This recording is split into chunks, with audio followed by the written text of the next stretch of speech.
So మనం negative list కాదు ఏమో 9.3 రివర్స్ ఛార్జ్ మెకానిజం గురించి మాట్లాడుకుంటూ గూడ్స్ గురించి మాట్లాడుకున్నామమ్మా. సర్వీసెస్ కి సంబంధించిన నోటిఫికేషన్ గురించి మాట్లాడుకుంటున్నాం, అంతే కదా. సో సర్వీసెస్ కి సంబంధించిన నోటిఫికేషన్ లో ఫస్ట్ సర్వీస్ ఏం చెప్పారమ్మా? Goods transport agency. ఇప్పుడు గూడ్స్ ట్రాన్స్పోర్ట్ ఏజెన్సీ అని చెప్పేసానంటే ఎవరు అని చెప్పేసానంటే నార్మల్ గా గూడ్స్ క్యారీ చేస్తారు కదమ్మా. ఇప్పుడు సెల్లర్ ఉంటాడు, బయ్యర్ ఉంటాడు, వీళ్ళిద్దరి మధ్య goods movement of the goods జరుగుతుంది కదమ్మా. ఈ మూవ్మెంట్ ఆఫ్ ది గూడ్స్ చేసేది కాంట్రాక్ట్ ఎవరికి ఇస్తారంట? ఈ goods transport agency. Okay, general గా ఈ గూడ్స్ ట్రాన్స్పోర్ట్ ఏజెన్సీ ఎవరైతే ఉంటారో, ఈ గూడ్స్ ట్రాన్స్పోర్ట్ ఏజెన్సీ సర్వీసెస్ ఎవరైతే తీసుకుంటున్నారో ద రిసిపియంట్ ఆఫ్ సర్వీస్ ఎవరమ్మా? The recipient of service has to pay tax. Okay, అంటే గూడ్స్ ట్రాన్స్పోర్ట్ ఏజెన్సీ ఏమవుతారు? Not liable to pay tax. ఓకేనా, రైట్. సో ఇక్కడ అందరు రిసిపియంట్స్ ఇక్కడ ఈ వీళ్ళ దగ్గర నుంచి సర్వీస్ తీసుకునే సర్వీస్ రిసిపియంట్ ఉంటాడు కదమ్మా. ప్రతి రిసిపియంట్ అండర్ రివర్స్ ఛార్జ్ లో కవర్ అవుతాడా అని చెప్పేసానంటే నోటిఫికేషన్ క్లియర్ గా చెప్తుంది. రిసిపియంట్స్ ఎవరైతే ఉన్నారో రిసిపియంట్స్ స్పెసిఫిక్ గా చెప్పారంటమ్మా. ఎవరిని? రిసిపియంట్స్ వీళ్ళు మాత్రమే అని చెప్పేసి రిసిపియంట్స్ గురించి స్పెసిఫిక్ గా నోటిఫికేషన్ లో చెప్పారంట. ఈ రిసిపియంట్స్ ఉన్నప్పుడు మాత్రమే మనకి ఏమవుతుంది? రివర్స్ ఛార్జ్ మెకానిజం అప్లికబుల్ అవుతుంది. ఒకవేళ ఈ రిసిపియంట్స్ కి ఇక్కడ జీటీఏ గూడ్స్ ట్రాన్స్పోర్ట్ ఏజెన్సీ ఎవరికైతే సర్వీసెస్ ప్రొవైడ్ చేస్తుందో ఆ రిసిపియంట్ ఇక్కడ నోటిఫికేషన్ లో చెప్పిన రిసిపియంట్ కాకపోతే ఏం జరుగుతుంది?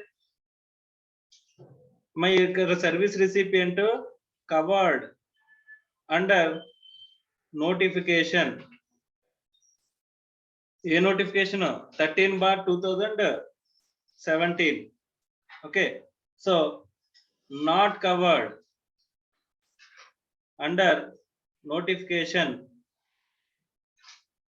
13/2017. ఏం జరుగుతుందమ్మా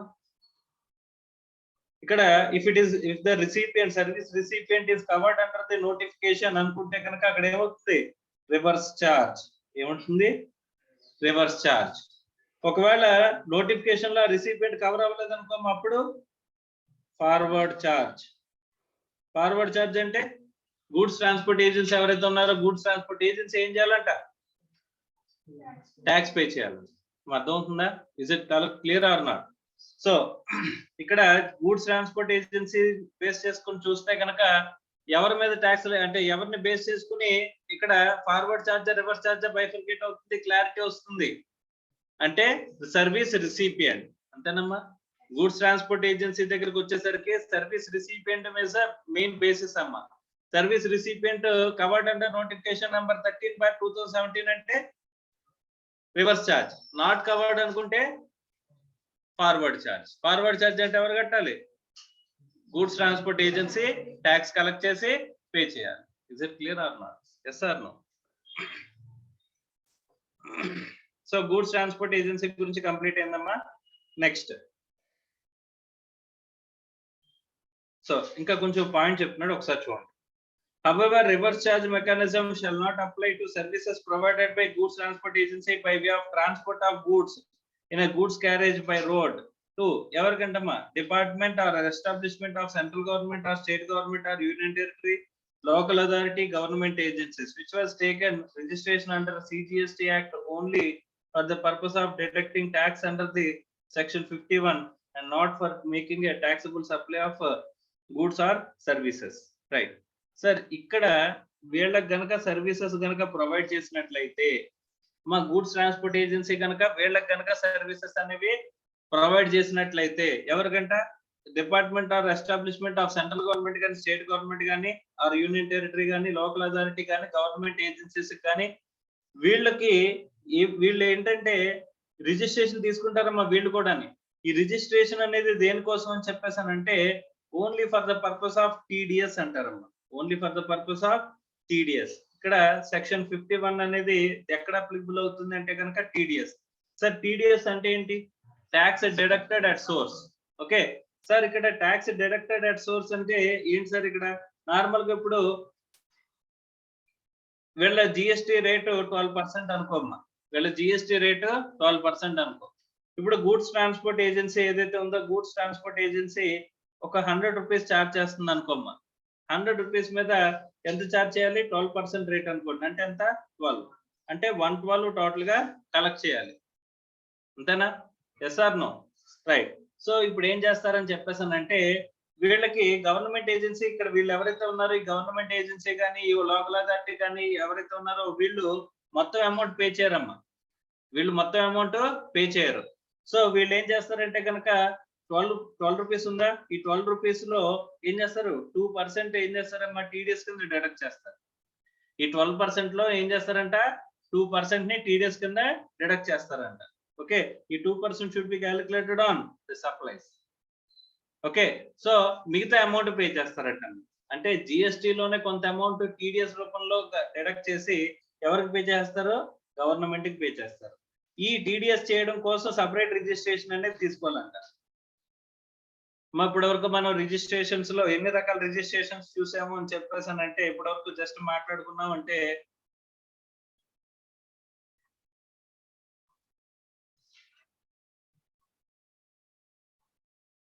రెగ్యులర్ రిజిస్ట్రేషన్,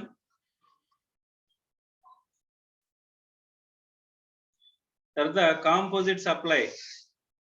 మా కాంపోజిట్ సప్లై గురించి పూర్తిగా తెలియకపోయినా మనం జస్ట్ స్టార్టింగ్ లో బేసిక్స్ లో కాంపోజిట్ అంటే స్మాల్ డీలర్స్ కి ఒక బెనిఫిట్ అంటూ ఇచ్చారు. ఇన్పుట్ ట్యాక్స్ క్రెడిట్ మెకానిజం అనేది పూర్తిగా వర్కౌట్ చేయలేని స్మాల్ డీలర్స్ ఎవరైతే ఉన్నారో వాళ్ళు జిఎస్టీ రిజైమ్ లోకి వస్తారు. కాకపోతే సర్టెన్ లిమిట్ వరకు ఈ input procedures, books, accounts, maintenance ఇదంతా ఉండదు అని చెప్పేసి చెప్పుకుని వాళ్ళకి ఇచ్చిన బెనిఫిట్ ఏం చెప్పామమ్మా? కాంపోజిట్ సప్లై అని చెప్పేసి అనుకున్నాం. సో కాంపోజిట్ రిజిస్ట్రేషన్ అనేది ఒకటి తీసుకోవాలమ్మా. ఓకేనా? సో తర్వాత రెగ్యులర్ రిజిస్ట్రేషన్ అంటే జనరల్ ప్రొసీజర్ లో forward charge, reverse charge applicable registrations అన్ని కూడా ఎందులోకి వస్తాయి? ఈ రెగ్యులర్ రిజిస్ట్రేషన్. రెగ్యులర్ రిజిస్ట్రేషన్ ఏమేమి వస్తాయి? ఫార్వర్డ్ ఛార్జ్ ఉంటే ఫార్వర్డ్ ఛార్జ్ వస్తుంది, అలాగే రివర్స్ ఛార్జ్ ఉంటే రివర్స్ ఛార్జ్ కూడా అప్లికబుల్ అవుతుంది if you take regular registration. Is it clear or no? Yes or no? So composite సప్లైకి సపరేట్ రిజిస్ట్రేషన్ మాట్లాడుకున్నాం. అలాగే ఇప్పుడు మనం మాట్లాడుకున్నది ఏంటి? సెక్షన్ 51 ప్రకారం ఓన్లీ టీడీఎస్ రిజిస్ట్రేషన్. వీళ్ళు ఏంటంటే కేవలం ఏం చేస్తారు? టీడీఎస్ కోసం రిజిస్ట్రేషన్ అవుతారంటమ్మా. ఎందుకోసారి టీడీఎస్ కోసం రిజిస్ట్రేషన్ చేసుకుంటారంటే వీళ్ళకి టీడీఎస్ ప్రొవిజన్స్ అప్లికబుల్ అవుతాయి with respect to government agencies, local authorities, central government establishments. వీళ్ళు ఏంటంటే నార్మల్ వాళ్ళు చేసిన సప్లైస్ అనేవి నార్మల్ గా ఎగ్జామ్టెడ్ ఉంటాయి అమ్మా. జనరల్ గా ఏముంటాయి అమ్మా? Central government, state government even though covered under person definition వాళ్ళు ప్రొవైడ్ చేసే మోస్ట్ ఆఫ్ ది ఇవి ఏమవుతాయంటే ఎగ్జామ్టెడ్. సో మనం ఆల్రెడీ చూడండి లోకల్ అథారిటీని పర్సన్ అని చెప్పేసి డెఫినేషన్ లో మాట్లాడుకున్నావా? కానీ లోకల్ అథారిటీకి ఏవైతే కాన్స్టిట్యూషనల్ పవర్స్ ప్రకారం, కాన్స్టిట్యూషన్ ప్రకారం మీకు ఏవైతే duties ఇవ్వబడ్డాయో, so article 243W, 243S అలాగా కొన్ని ఆర్టికల్స్ చెప్పి అందులో కనుక మీకు ఏవైతే 243M అమ్మ, సో మీకు ఏవైతే డ్యూటీస్ ఎంట్రస్ట్ చేయబడ్డాయో అవన్నీ కూడా నాట్ ట్యాక్సబుల్ అని చెప్పేసి నెగిటివ్ లిస్ట్ మాట్లాడుకున్నప్పుడు మనం మాట్లాడుకున్నాం. గుర్తుందా? పంచాయతీస్ కి, మున్సిపాలిటీస్ కి ఏవైతే పవర్స్ ఎంట్రస్ట్ చేసిందో కాన్స్టిట్యూషన్ వాళ్ళు డెలివర్ చేసే సర్వీసెస్ అనేవి ఆ పరిధిలో ఉంటే కనుక ఆ సర్వీసెస్ అన్ని కూడా ఏమవుతాయి? సర్వీసెస్ ఆర్ నాట్ ట్యాక్సబుల్ అని చెప్పేసి ఎగ్జామ్షన్ అనేది చెప్పారు. గుర్తుందా? చెప్పుకున్నాము. అలాగే ఇక్కడ గవర్నమెంట్ ఏజెన్సీస్ కి సంబంధించిన దానిలో కూడా వీళ్ళు ఏం చేస్తారంటే వీళ్ళు ప్రొవైడ్ చేసే services most of the services ఏముంటాయి? ఎగ్జామ్టెడ్. అండ్ ఇంకొక విషయం మనం నేర్చుకున్నాం, మనం కంప్లీట్ గా ఎగ్జామ్టెడ్ సర్వీసెస్ చేస్తుంటే కనుక మనం రిజిస్ట్రేషన్ తీసుకోవాల్సిన అవసరం ఉందా అని చెప్పేసానంటే ఓన్లీ ఎగ్జామ్టెడ్ సర్వీస్ కనుక మనం ప్రొవైడ్ చేస్తున్నట్లయితే అక్కడ మనం రిజిస్ట్రేషన్ తీసుకోవాల్సిన అవసరం లేదు.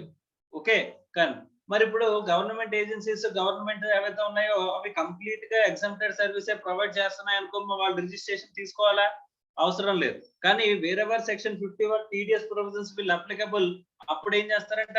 ఖచ్చితంగా రిజిస్ట్రేషన్ అనేది తీసుకోవాలంట. Is it clear or not? Yes or no? Right.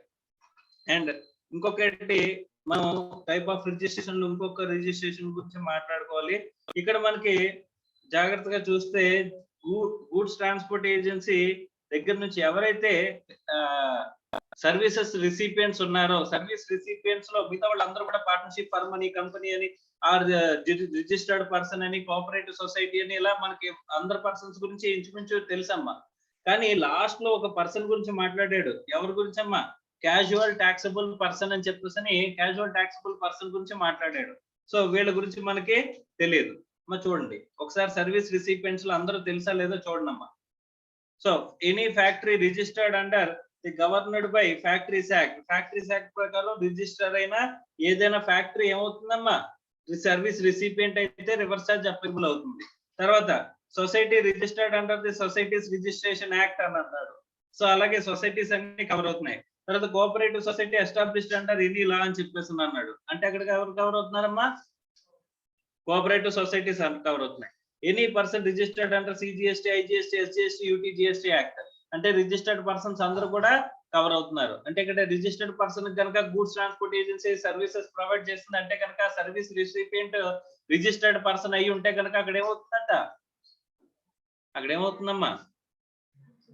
Taxable person. కానీ ఇక్కడ రిజిస్ట్రేషన్ అనేది ఏ రిజిస్ట్రేషన్ ఉండాలి అనేది ఇక్కడ మేజర్ పాయింట్. సో రిజిస్ట్రేషన్ లో ఇక్కడ టీడీఎస్ కోసం మాత్రమే రిజిస్టర్ అయ్యే పర్సన్స్ ఉన్నారు. ఆ టీడీఎస్ కోసం మాత్రమే రిజిస్టర్ అయిన రిజిస్ట్రేషన్ లో మనకి ఇక్కడ జీటీఏ సర్వీస్ రిసిపియన్స్ లోకి వస్తారా అంటే రారు అని కింద క్లారిటీ ఇస్తున్నాడమ్మా. అర్థమవుతుందా? సో ఇక్కడ గవర్నమెంట్ ఏజెన్సీస్ ఎవరైతే ఉన్నారో గవర్నమెంట్ ఏజెన్సీస్ రిజిస్టర్ అవుతాయి. కానీ ఏ పర్పస్ కోసం రిజిస్టర్ అవుతాయి అన్నాడమ్మా? సెక్షన్ 51 ప్రకారం రిజిస్టర్ అవుతాయి. Not making taxable supplies or goods or services. వాళ్ళు taxable supply of goods or services చేయడం కోసం కాదు రిజిస్టర్ అయింది. వాళ్ళు దేనికోసం రిజిస్టర్ అయ్యారు? Only for the purpose of deducting tax. అర్థమవుతుందా? సో మనం జనరల్ గా ఇలాంటి ఏజెన్సీస్ కి సప్లై చేసి మనం జిఎస్టీ అనేది లెవీ చేసాం అనుకోమ్మా. ఆ లెవీ చేసిన జిఎస్టీ మనం ఖచ్చితంగా గవర్నమెంట్ కడతామా లేదా అనేది గవర్నమెంట్ చూపిస్తామా చూపించామా అనేది డౌట్ వాళ్ళకు ఉంటది కదా. అందుకోసం వాళ్ళకు ఒక లైబిలిటీ అనేది వీళ్ళకి అసైన్ చేశారమ్మా. అదే టీడీఎస్ లైబిలిటీ. అంటే కొంత జిఎస్టీని వీళ్ళు డిడక్ట్ చేసి గవర్నమెంట్ కట్టేస్తారు. ఇప్పుడు గవర్నమెంట్ కి ఏం అర్థం అవుద్ది? వీళ్ళు ఎవరి దగ్గర అయితే టీడీఎస్ డిడక్ట్ చేశారో 2%, ఆ రిమైనింగ్ ట్యాక్స్ అంతా వాళ్ళ దగ్గర నుంచి కలెక్ట్ చేయాలని చెప్పేసి గవర్నమెంట్ కి అర్థం అవుతుందా లేదమ్మా? Yes or no? అదే నోటెడ్ అవుతుందా నోటెడ్ అవ్వదా? సో అలాంటప్పుడు ఒకవేళ వాళ్ళు కట్టకపోతే కనుక వాళ్ళు కట్టారా లేదని వాళ్ళు జిఎస్టీ నెంబర్ తో వెరిఫై చేసుకునే అది అవకాశం ఉంటుందా ఉండదా? Yes or no? ఇప్పుడు 12% లో 2% వాళ్ళు డిడక్ట్ చేశారమ్మా. అంటే మిగతా 10% వీళ్ళు కట్టాలనే కదా దాని అర్థం. Yes or no? సో మిగతా 10% వీళ్ళు కడుతున్నారా లేదా అని చెప్పేసి చెక్ చేసుకోవడానికి అవకాశం ఉంటుందా ఉండదా? Yes or no? సో ఎవరి పేరు మీద అయితే ఎవరి జిఎస్టీ నెంబర్ మీద అయితే ఈ టీడీఎస్ డిడక్ట్ చేశారో తర్వాత వాళ్ళు ఈ 10% మీద either using input tax credit are cash ledger, input tax ledger are cash ledger ద్వారా ట్యాక్స్ పే చేశారా లేదా అని చెప్పేసి చెక్ చేసుకునే అవకాశం ఉండడం కోసం కొంతమంది దగ్గర నుంచి ఏం చేశారు? ఈ టీడీఎస్ ప్రొవిజన్స్ పెట్టారు. ఈ టీడీఎస్ కోసం ఈ గవర్నమెంట్ ఏజెన్సీస్ ఏమవుతున్నాయమ్మా? రిజిస్ట్రేషన్ చేయించుకుంటున్నాయి. ఇలా రిజిస్ట్రేషన్ చేయించుకున్నంత మాత్రాన ఇక్కడ సర్వీస్ రిసిపియన్స్ లో వాళ్ళని రిజిస్టర్డ్ పర్సన్స్ అని చెప్పేసి తీసుకొచ్చా? ఇక్కడ రిజిస్టర్డ్ పర్సన్స్ అని చెప్పేసి అన్న దాంట్లో తీసుకొచ్చా అంటే తీసుకోకూడదు అని చెప్పేసి కింద క్లారిటీ ఇచ్చారమ్మా. అర్థమైందా? Is it clear or not? Right. తర్వాత ఇంకెవరు అంటున్నారమ్మా? Any body corporate established under any law. అంటే ఎవరు వస్తారు? కంపెనీస్ వస్తాయి. ఓకే. తర్వాత కంపెనీస్ తో పాటుగా నెక్స్ట్ ఎవరిని మాట్లాడుతున్నాడమ్మా? Partnership firms. Any partnership firm whether registered or not under any law including association of persons అని చెప్పేసి అన్నాడు. సో వీళ్ళందరూ ఎందులో కవర్ అవుతారమ్మా? సర్వీస్ రిసిపియన్స్ లోకి కవర్ అవుతారు. లాస్ట్ లో చెప్పిన ఈ క్యాజువల్ టాక్సబుల్ పర్సన్ అంటే ఎవరు సార్ అని చెప్పేసి అంటే మనం రిజిస్ట్రేషన్ టైప్స్ గురించి మాట్లాడుకుంటున్నాం కదమ్మా. టైప్స్ ఆఫ్ రిజిస్ట్రేషన్, ఎన్ని రకాల రిజిస్ట్రేషన్స్ ఉంటాయని చెప్పేసి చెప్పుకున్న దాంట్లో నెక్స్ట్ టైప్ ఆఫ్ రిజిస్ట్రేషన్ ఏంటంటే క్యాజువల్ టాక్సబుల్ పర్సన్. ఏంటది? Casual taxable person. సార్ వీళ్ళు క్యాజువల్ టాక్సబుల్ పర్సన్స్ అంటే ఎవరు వస్తారు సార్ ఇందులోకి అని చెప్పేసానంటే ఒక ఇది చెప్పుకుందాం. ఏంటంటే ఇప్పుడు దీపావళి ఉంటుందమ్మా. దీపావళికి మీకు షాప్స్ వస్తాయి, క్రాకర్స్ అమ్ముతారు. ఓకేనా? సో దీపావళి అయిపోయిన తర్వాత ఏమవుతాయి? కనిపిస్తాయా? కనిపించవా? లేదు. తర్వాత సో ఒక కార్నివల్స్ ఫెస్టివల్స్ పెడుతుంటారు. సో అందులోని షాప్స్ వస్తుంటాయి. ఓకే. షాప్స్ తర్వాత మళ్ళీ కనిపిస్తాయా? ఆ 20 days 15 days లేదా 1 month పీరియడ్ ఉంటుంది. ఆ పీరియడ్ తర్వాత వాళ్ళు కనిపిస్తారా? కనిపించారు కదమ్మా. మరి వాళ్ళు సప్లై చేస్తున్నారా? చేయట్లేదా? మరి supply of goods or services వాళ్ళు చేసేసి క్యాజువల్ గా ఇప్పుడు సర్టెన్ పీరియడ్ ఆఫ్ టైం వరకు పెట్టి వాళ్ళు అయిపోయిన తర్వాత తీసేసి వెళ్ళిపోతున్నారమ్మా. అది మరి వాళ్ళు మాత్రం టాక్సిబుల్ సప్లైస్ లో చేయట్లేదా? వాళ్ళు చేస్తున్న టాక్సిబుల్ సప్లైసే కదా. Yes or no? సో అలా టాక్సిబుల్ పర్సన్స్ అని చెప్పేసి అండ్ క్యాజువల్ టాక్సిబుల్ పర్సన్స్ అని వాళ్ళని కంప్లీట్ గా ఫుల్ రిజిస్ట్రేషన్ తీసుకోమన్నాం అనుకోమ్మా, రెగ్యులర్ రిజిస్ట్రేషన్ తీసుకోమన్నాం అనుకోమ్మా, వాళ్ళు రెగ్యులర్ గా బిజినెస్ లో ఉంటారు? ఉండరు. పోనీ వాళ్ళని రిజిస్ట్రేషన్ ఖచ్చితంగా తీసుకోవాలంటే మిగతా మంత్స్ వాళ్ళు బిజినెస్ చేసేదే 2-3 మంత్స్, తర్వాత బిజినెస్ చేయరు. మరి మిగతా మంత్స్ అన్ని కూడా నువ్వు ఇప్పుడు జిఎస్టీ రిజిస్ట్రేషన్ తీసుకున్నావు అనుకోమ్మా, ఖచ్చితంగా నువ్వేం చేయాలంటే జిఎస్టీ రిటర్న్ ఫైల్ చేయాలి. సో జిఎస్టీ రిటర్న్ అనేది నువ్వు సప్లైస్ ఉన్నా లేకపోయినా సరే, ఈవెన్ దో నిల్ రేటెడ్ సప్లైస్ చేసినా అంటే అసలు ఏ సప్లైస్ చేయకపోయినా నిల్ అన్నా సరే నువ్వేం చేయాలి? రిటర్న్ ఫైల్ చేయాలి. చేయకపోతే లేట్ ఫీజు పెనాల్టీ. అర్థం అవుతుందా? Is it clear or? పోనీ వీళ్ళు ట్యాక్స్ క్యాజువల్ గా వచ్చే ఉంటారు సార్, వీళ్ళు ట్యాక్స్ పే చేయరు అని చెప్పేసి అంటే వదిలేద్దామా? అందరూ ఏం చేస్తారు అప్పుడు? అందరూ ఏం చేస్తారమ్మా? సో 2-3 మంత్స్ ఓపెన్ చేసి మిగతా అంతా కూడా ఇప్పుడు బట్టల షాప్ లో అయితే మరిన్ని ఏం చేస్తారు? ఆ బట్టల సీజన్ ఉంటది కదమ్మా, ఆ సీజన్ లో పెడతారు, మిగతా అప్పుడు తీసేస్తారు. అవునా? Yes or no? సో అలాగా అందరూ అందులోకి వచ్చేసే అవకాశం అనేది ఉంటుంది. సో కాబట్టి ఇక్కడ ఏం చేస్తారంటే casual taxable person already tax వదలకూడదు, అలాగని చెప్పి వాళ్ళని రిజిస్ట్రేషన్ చేయించుకోమని ఇబ్బంది పెట్టకూడదు. మరి ఏం చేస్తారు సార్ అంటే వీళ్ళ దగ్గర నుంచి ఏం చేస్తారంటే క్యాజువల్ గా రిజిస్ట్రేషన్ ఇస్తారండి వీళ్ళకి. ఓకే, వీళ్ళని క్యాజువల్ టాక్సిబుల్ పర్సన్స్ కింద మాట్లాడి వీళ్ళకి రిజిస్ట్రేషన్ అనేది ఇస్తారంట టెంపరరీ బేసిస్ లో. ఎన్నాళ్ళు? టెంపరరీ బేసిస్ లో. Okay, so for a period of maximum ఇక్కడ 90 days కి ఇస్తారమ్మా, ప్లస్ ఎక్స్టెన్షన్ కావాలనుకుంటే ఇంకో 90 days కి ఇస్తారమ్మా. ఫస్ట్ మాక్సిమం ఎంత పీరియడ్ ఇస్తారు? 90 days కి రిజిస్ట్రేషన్ ఇస్తారు, ప్లస్ ఇంకొక ఎక్స్టెన్షన్ అడిగితే ఇంకో 90 days కి ఇచ్చే అవకాశం ఉంది. అలా మాక్సిమం అంతా 180 days వరకు రిజిస్ట్రేషన్ అనేది ఇచ్చే అవకాశం అనేది ఉంటుందంట. అర్థమైందా? Is it clear or not? Sir ఇక్కడ ఈ రిజిస్ట్రేషన్ లో ఉన్న ఇదేంటి సార్ అని చెప్పేసి అంటే నార్మల్ గా రిజిస్ట్రేషన్ లో అయితే కనుక సప్లై చేసిన తర్వాత ట్యాక్స్ కడతారమ్మా. సప్లై చేసిన తర్వాత మీరు ఏం చేస్తారు? ట్యాక్స్ అనేది పే చేస్తారు. అవునా కదా? రైట్. సో వీళ్ళ దగ్గర ఉన్న రిస్క్ ఏంటంటే ఈ రోజు రిజిస్ట్రేషన్ తీసేసుకుంటారు మీ దగ్గర. ఓకే, రిజిస్ట్రేషన్ తీసుకున్న తర్వాత ఈ 3 months అయిపోయిన తర్వాత వాళ్ళు కనిపించకుండా వెళ్ళిపోతారు. ట్యాక్స్ వస్తుందా వీళ్ళ దగ్గర నుంచి?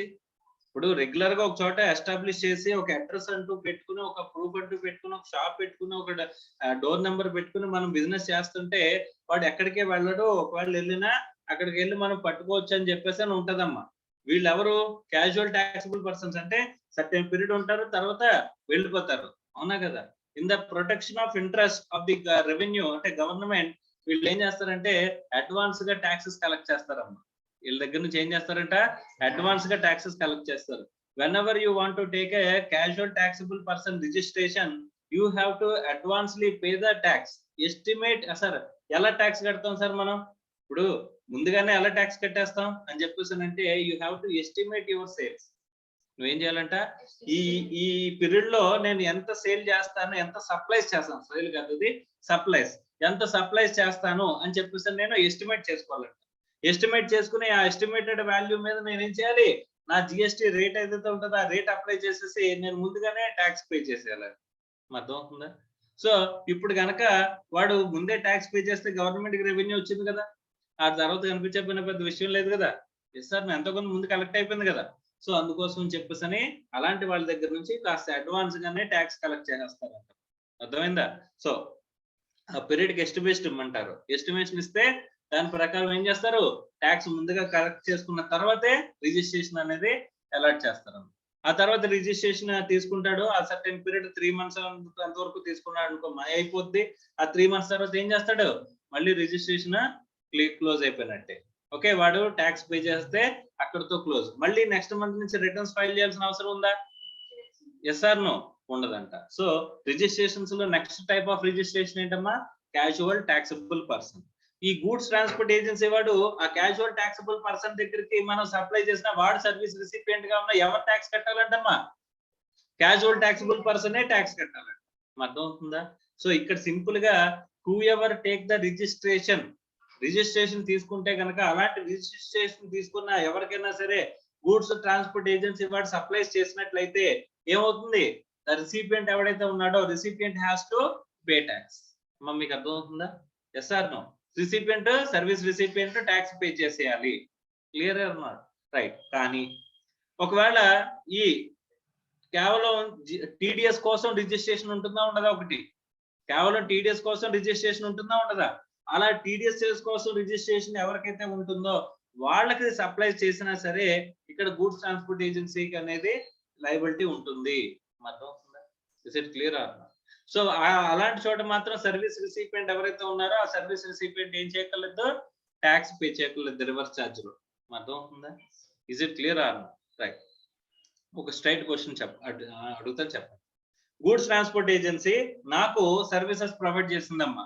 ఏం చేసింది, నేను సమ్ పార్సెల్ అనేది వేరే చోటికి పంపించానమ్మా. ఓకే, ఇక్కడ నుంచి పార్సెల్ అనేది వేరే చోటికి పంపించాను, నా గూడ్స్ ఏవో వేరే వాటికి పంపించాను. అక్కడ నేను రిజిస్టర్డ్ పర్సన్ కాదు, I'm an unregistered person, that to individual. ఇప్పుడు నా సప్లైస్ కి ఇప్పుడు వాడు నాకు సర్వీసెస్ సప్లై చేసినట్టే కదా, సర్వీసెస్ సప్లై చేసినట్టే కదమ్మా. నా గూడ్స్ ని ఒక చోట నుంచి ఇంకో చోటికి తీసుకెళ్లేదా? Yes or no? సో తీసుకెళ్ళినప్పుడు ఇక్కడ నేను రిజిస్టర్డ్ పర్సన్ ఆర్ ఇక్కడ 13/2017 లో నోటిఫికేషన్ లో కవర్ అయిన ఏదైనా సర్వీస్ రిసిపియంట్ లో నేను ఉన్నానా? ఇండివిజువల్ ఉన్నాడా? రిజిస్టర్డ్ పర్సన్ ఉన్నాడు, కానీ రిజిస్టర్డ్ పర్సన్ నేను రిజిస్టర్డ్ పర్సన్ కాదు. సో అలాంటప్పుడు ఇప్పుడు ఏ ట్యాక్స్ అప్లికబుల్ అవుతుంది, ఏ లెవీ అప్లికబుల్ అవుతుంది? ఫార్వర్డ్ ఛార్జా, రివర్స్ ఛార్జా? ఎక్కడమ్మా? రివర్స్ ఛార్జా, ఫార్వర్డ్ ఛార్జా? క్వశ్చన్ సరిగ్గా వినండి. నేనెవరు? ఇండివిజువల్. రిజిస్టర్డా? కాదు. So unregistered person. ఓకే, నా గూడ్స్ ను ఒక చోట నుంచి ఇంకో చోటకి తీసుకెళ్ళమని చెప్పేసి గూడ్స్ ట్రాన్స్పోర్ట్ ఏజెన్సీకి గూడ్స్ ఇచ్చాను. వాడు ఏం చేశాడంటే ఒక 10,000 రూపీస్ ఛార్జ్ చేశాడు. ఓకే, సో ఇప్పుడు ఏం చేయాలి, ఇక్కడ ఆమె కవర్డ్ అండర్ 13/2017 అనే నోటిఫికేషన్ లో రిజిస్టర్, ఇక్కడ రిసిపియంట్స్ లో నేను కవర్ అయ్యానా? కవర్ అవ్వలేదు. సో ఆల్రెడీ మీకు చెప్పాను, కవర్ అవ్వకపోతే ఏమొస్తుంది? Forward charge. కవర్ అయితే రివర్స్ ఛార్జ్. అనుకున్నావా లేదా? Yes or no? మా కొంచెం జాగ్రత్తగా వినాలి, కాన్సన్ట్రేటెడ్ గా వినాలి. అర్థమవుతుందా? నెక్స్ట్,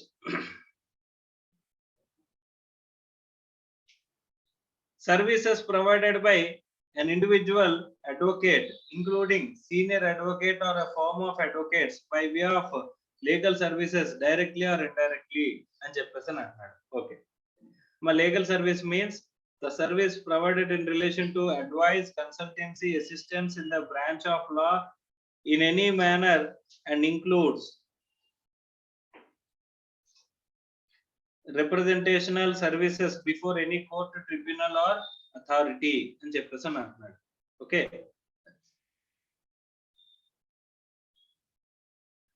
లీగల్ సర్వీసెస్ ఎవరు ప్రొవైడ్ చేస్తారమ్మా? an advocate or including a senior advocate or a firm of advocates అని చెప్పేసి అంటున్నాడు. ఓకే, సో సీనియర్ అడ్వకేట్ అంటే ఎవరు సార్ అని చెప్పేసి అంటే who is having an expertise in a particular law. Okay, వాళ్ళకి ఒక సర్టిఫికెట్ అనేది ఇష్యూ చేస్తారమ్మా. he is a proficient in a certain Hindu law, he is certain proficient in mercantile law. అలాగా మనకి ఏం చేస్తారంటే కొన్ని సర్టిఫికెట్స్ ఇష్యూ చేస్తారమ్మా. అలా సర్టిఫికెట్ పొందిన ఏదైనా ఒక లాలో ప్రొఫిషియంట్ గా ఉన్న ఎవరైనా పర్సన్ ని ఏమంటారంటమ్మా? సీనియర్ అడ్వకేట్ అని చెప్పేసి చెప్తారు. ఓకే, ఒక అడ్వకేట్ గాని, సీనియర్ అడ్వకేట్ గాని, లేకపోతే ఫర్మ్ ఆఫ్ అడ్వకేట్స్ గాని, ఓకే, వీళ్ళు ఏం చేస్తున్నారు? కన్సల్టెన్సీ అవ్వచ్చు, అడ్వైజరీ అవ్వచ్చు, రిప్రజెంటేషనల్ అవ్వచ్చు. వాళ్ళు మనం జస్ట్ ఈ అగ్రిమెంట్ ఎలా ఉందో చూడండి, అగ్రిమెంట్ లో నాకు ఏదైనా ప్రాబ్లమ్స్ వస్తాయా లేదా అని చెప్పేసి వాళ్ళని దేనికి వెళ్తామమ్మా? అడ్వైజరీకి వెళ్తాం. ఓకే, సో ఈ పర్టికులర్ లిటిగేషన్ లో ఏం చేయొచ్చు? కన్సల్టింగ్ వెళ్తాం. తర్వాత నా తరపున మీరు వాదించండి అని చెప్పేసి నేను ఏం చేస్తాను? రిప్రజెంటేషనల్, వాళ్ళు నా తరపున రిప్రజెంట్ చేయమని చెప్పేసి కోర్టులో కానీ, ట్రిబ్యునల్లో కానీ నేనేం చేస్తాను? అడుగుతానమ్మా. ఇవన్నీ కూడా ఇందులోకి వస్తాయి, లీగల్ సర్వీసెస్. ఇలాంటి లీగల్ సర్వీసెస్ ఎవరు ప్రొవైడ్ చేస్తానంట? అడ్వకేట్ గాని, సీనియర్ అడ్వకేట్ గానీ ఫర్మ్ ఆఫ్ అడ్వకేట్స్ గానీ ప్రొవైడ్ చేసినట్లయితే ఓకే సర్వీస్ రిసిపియంట్ ఎవరైతే ఉన్నారో వాళ్ళు ఏం చేయాలంట has to pay tax. So వీళ్ళ దగ్గరికి వెళ్ళి సర్వీస్ ఎవడైతే తీసుకుంటాడో వాడు కాలిపోతాడమ్మా. ఎందుకు? వాడు పే చేసుకోవాలి ట్యాక్స్. అర్థమైందా? సో రిసిపియంట్ చూడండి ఎవరో an individual advocate including senior advocate or firm of advocates ఎవరు సర్వీస్ ప్రొవైడర్స్ అన్న. recipients ఎవరు చూడండి any business entity located in the taxable territory. ఒక బిజినెస్ ఎంటిటీ కనుక taxable territoryలో వాళ్ళు ఏం చేస్తున్నారమ్మా ఎస్టాబ్లిష్మెంట్ ఉంటే కనుక located in taxable territory లో ఎస్టాబ్లిష్మెంట్ ఉంటే కనుక వాళ్ళు ఏం చేయాలి? వాళ్ళు రిసిపియంట్స్ అవుతారు. సార్ ఒక ఇండివిజువల్ డూయింగ్ బిజినెస్ అనుకుంటే వాడు కూడా సర్వీస్ రిసిపియంట్ అవుతాడా? ఎస్. అర్థమవుతుందా? సో ఒక individual in his personal capacity వాడికి ఏ బిజినెస్ లేదు, వాడు జనరల్ కస్టమర్ కింద వెళ్ళాడు. అప్పుడమ్మా ఇక్కడ బిజినెస్ లోకి వస్తుందా? ఒక individual not having any business, not having any GST registration, not doing any business has gone to advocate for the purpose of advisory services. అప్పుడు ఈ నోటిఫికేషన్ లో కవర్ అవుతాడా? కవర్ అవడా? రిసిపియంట్ వస్తాడా? రాడా? నో. Answer is no. అర్థమవుతుందా? Is it clear or not? So ఇక్కడ business entity located in the taxable territory అని చెప్పేసి ఎవరైతే అన్నారో అందులోకి రారు. Is it clear or not? Yes or no? అలాగే కొంత థ్రెషోల్డ్ లిమిట్ కూడా చెప్తాడమ్మా. ఆ థ్రెషోల్డ్ లిమిట్ కనుక దాటకపోతే వాళ్ళు కూడా ఎందులో రారు? ఇక్కడ కవర్ అయిన నోటిఫికేషన్ లోకి రారు అని చెప్తున్నారు. ఓకే రైట్ సార్ చెప్పండి. సో అది బిజినెస్ సర్వీసెస్ లోకి వస్తుంది, ట్యాక్సబుల్ అవుతుంది. నెక్స్ట్ సో ఇక్కడ business entity located in the taxable టెరిటరీలోకి వస్తే కనుక అక్కడ మనకి ఏమవుతుంది? ఆ థ్రెషోల్డ్ లిమిట్ కంటే తక్కువ ఉన్నారనుకోమ్మా, ఆ థ్రెషోల్డ్ లిమిట్ కంటే తక్కువ ఉంటే దెన్ వాళ్ళు కూడా బిజినెస్ లో ఉన్నా సరే దాన్ని ఏమంటారు?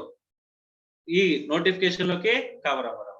ఓకే మరి మిగతా వాళ్ళు సార్ అంటే ఇప్పుడు ఇండివిజువల్స్ అన్నాం, పర్సనల్ కెపాసిటీలో వెళ్ళారు అని చెప్పేసి అని అన్నాం. అప్పుడు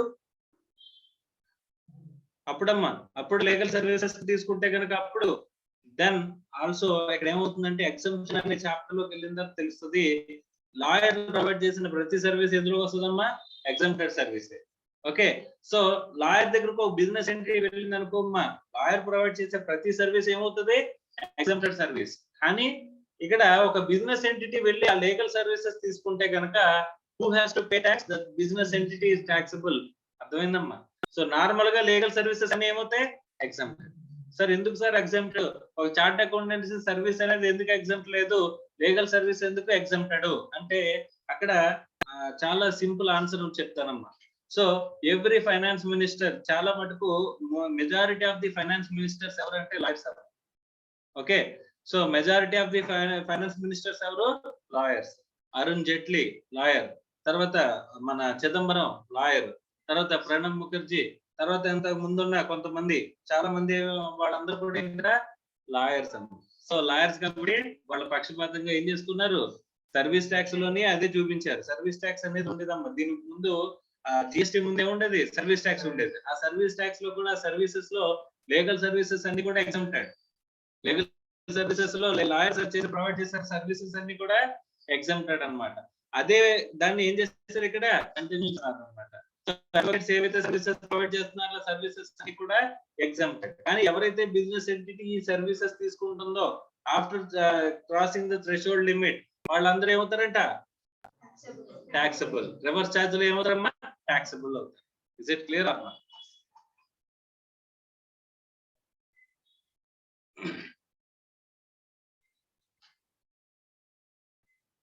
Services supplied by an arbitral tribunal to a business entity. Arbitral tribunal business ఎంటిటీకి సర్వీస్ ప్రొవైడ్ చేసిందని చెప్పేసానంటే ఇక్కడ కూడా any business entity located in taxable territory. ఇక్కడ కూడా మనకి ఏముంటది? బిజినెస్ ఎంటిటీ అనగానే ఒక థ్రెషోల్డ్ లిమిట్ అనేది ఉంటుంది. థ్రెషోల్డ్ లిమిట్ నుంచి తర్వాత మాట్లాడుకుందాం. ఆ థ్రెషోల్డ్ లిమిట్ దాటితే కనుక you are covered under notification 13/2017 and reverse charge is going to be applicable. Sir ఎవరు సార్ ఈ ఆర్బిట్రల్ ట్రిబ్యునల్ అని చెప్పేసానంటే నార్మల్ గా కోర్టులో కేసెస్ అనేవి పెండింగ్ లో చాన్నాళ్ళు పెట్టి ఉంటాయి కదమ్మా. ఇప్పుడు మనం కేసు వేసి మనకు ఇమ్మీడియట్ గా తేలిపోతుందా? ఇమ్మీడియట్ గా జడ్జిమెంట్ వచ్చేస్తుందా? సార్ పొద్దున్న నేను కేసు ఫైల్ చేస్తుంటే రాత్రికి నన్ను జైల్లో పెట్టారు సార్, ఇది జరిగే అవకాశం ఉందా? సో ఇది పాస్ట్ ఫ్యూచర్ టెన్స్ లో ఎప్పుడు జరగలేదు, ఇంకా జరగబోదు కూడా. ఓకే, అలాంటప్పుడు ఎప్పటి నుంచో పెండింగ్ కేసులు అలా రన్ అవుతూనే ఉంటాయి కదమ్మా. సో ఎప్పటి నుంచో అలాగా రన్ అవుతూనే ఉన్నాయి, కానీ కోర్టులో జడ్జిమెంట్ అనేది అంత ఈజీగా తొందరగా రాదు. ఓకే, ప్రతి దానికి టైం పడుతుంది. కేసు వేసామంటే వాళ్ళు అడ్జర్న్మెంట్ ఇచ్చారంటేనే 3 నెలలు దాటిపోద్దమ్మా. మినిమం అడ్జర్న్మెంట్ ఒక్కొక్క అంటే నెక్స్ట్ హీరింగ్ వచ్చేసరికి 3 నెలలు, 6 నెలలు, 4 నెలలు అలా పడుతూ ఉంటది. అలా హీరింగ్స్ అనేవి పోస్ట్ పోన్మెంట్ ఎక్కువ జరుగుతుంటుంది. ఇలాగ మనం కోర్టులో తేలదు, కానీ మనం ఏం చేద్దాం, ఒక ప్రైవేట్ గా ఆర్బిట్రల్ గా మనం తేల్చుకుందాం అని చెప్పేసి ఏదైనా ఆర్బిట్రల్ ట్రిబ్యునల్ మనం ఏర్పాటు చేసుకుని మనం అక్కడికి వెళ్తున్నాం అనుకోమ్మా, వాళ్ళు ప్రొవైడ్ చేసే సర్వీసెస్ కూడా అవుతుందంటమ్మా. దట్ ఈస్ రివర్స్ ఛార్జ్ లో బిజినెస్ ఎంటిటీకే ట్యాక్సబుల్ అవుతుంది. బిజినెస్ ఎంటిటీకే taxable. Services provided by way of sponsorship to any body, corporate or partnership firm, any person అక్కడ ప్రొవైడ్ సర్వీస్ సప్లై చేసేది any body, corporate or partnership firm located in the taxable territory అని చెప్పేసి అని అంటాడమ్మా. Sponsorship ఎవడైతే ఇస్తాడో, ఇప్పుడు BCCI events conduct చేస్తుందా? బీసీసీఐ ఈవెంట్ కండక్ట్ చేస్తుందా? ఆ ఈవెంట్ కి స్పాన్సర్స్ ఉంటారా? ఇప్పుడు గేమ్స్ జరుగుతాయమ్మా, game is sponsored by, the program is sponsored by అని చెప్పేసి వస్తాయి కదా. ఆ స్పాన్సర్షిప్ సర్వీసెస్ ఎవరైతే ప్రొవైడ్ చేస్తున్నారో, ఇక్కడ కంపెనీ కానీ పార్ట్నర్షిప్ ఫర్మ్ కానీ అక్కడ స్పాన్సర్షిప్ ప్రొవైడ్ చేస్తున్నట్లయితే, ఆ స్పాన్సర్షిప్ ప్రొవైడ్ చేసిన సర్వీస్ వాళ్ళు స్పాన్సర్షిప్ ఇస్తారమ్మా. ఏం చేస్తారు? అడ్వర్టైజ్మెంట్ కోసమే కదా. ఇస్తారు. ఆ స్పాన్సర్షిప్ సర్వీస్ అనేది ఎవరైతే తీసుకుంటున్నారో రిసిపియంట్, అంటే వాడు డబ్బులు పే చేసి వాడు ఈ స్పాన్సర్షిప్ అనే ఇది తీసుకుంటాడమ్మా. ఆ రిసిపియంట్ ఎవరైతే ఉన్నాడో వాడు ఏం చేయాలి, ఒక కంపెనీ ఉంది, తన బ్రాండ్ ని ప్రమోట్ చేయడానికి ఒక ఈవెంట్ ని, ఒక మ్యాచ్ ని స్పాన్సర్ చేస్తుంది. ఓకే, ఈ మ్యాచ్ ని స్పాన్సర్ చేస్తున్న వారు అని చెప్పేసి వస్తుంది కదమ్మా. సో అలాగే ఎవరైతే ఒక కంపెనీ కానీ పార్ట్నర్షిప్ ఫర్మ్ కానీ స్పాన్సర్షిప్ సర్వీసెస్ ప్రొవైడ్ చేస్తున్నట్లయితే, స్పాన్సర్ చేస్తున్నట్లయితే వాళ్ళే డబ్బులు పే చేస్తారు, వాళ్ళే గవర్నమెంట్ కి రిసిపియంట్ కింద ట్యాక్స్ కూడా పే చేస్తారు. Is it clear are?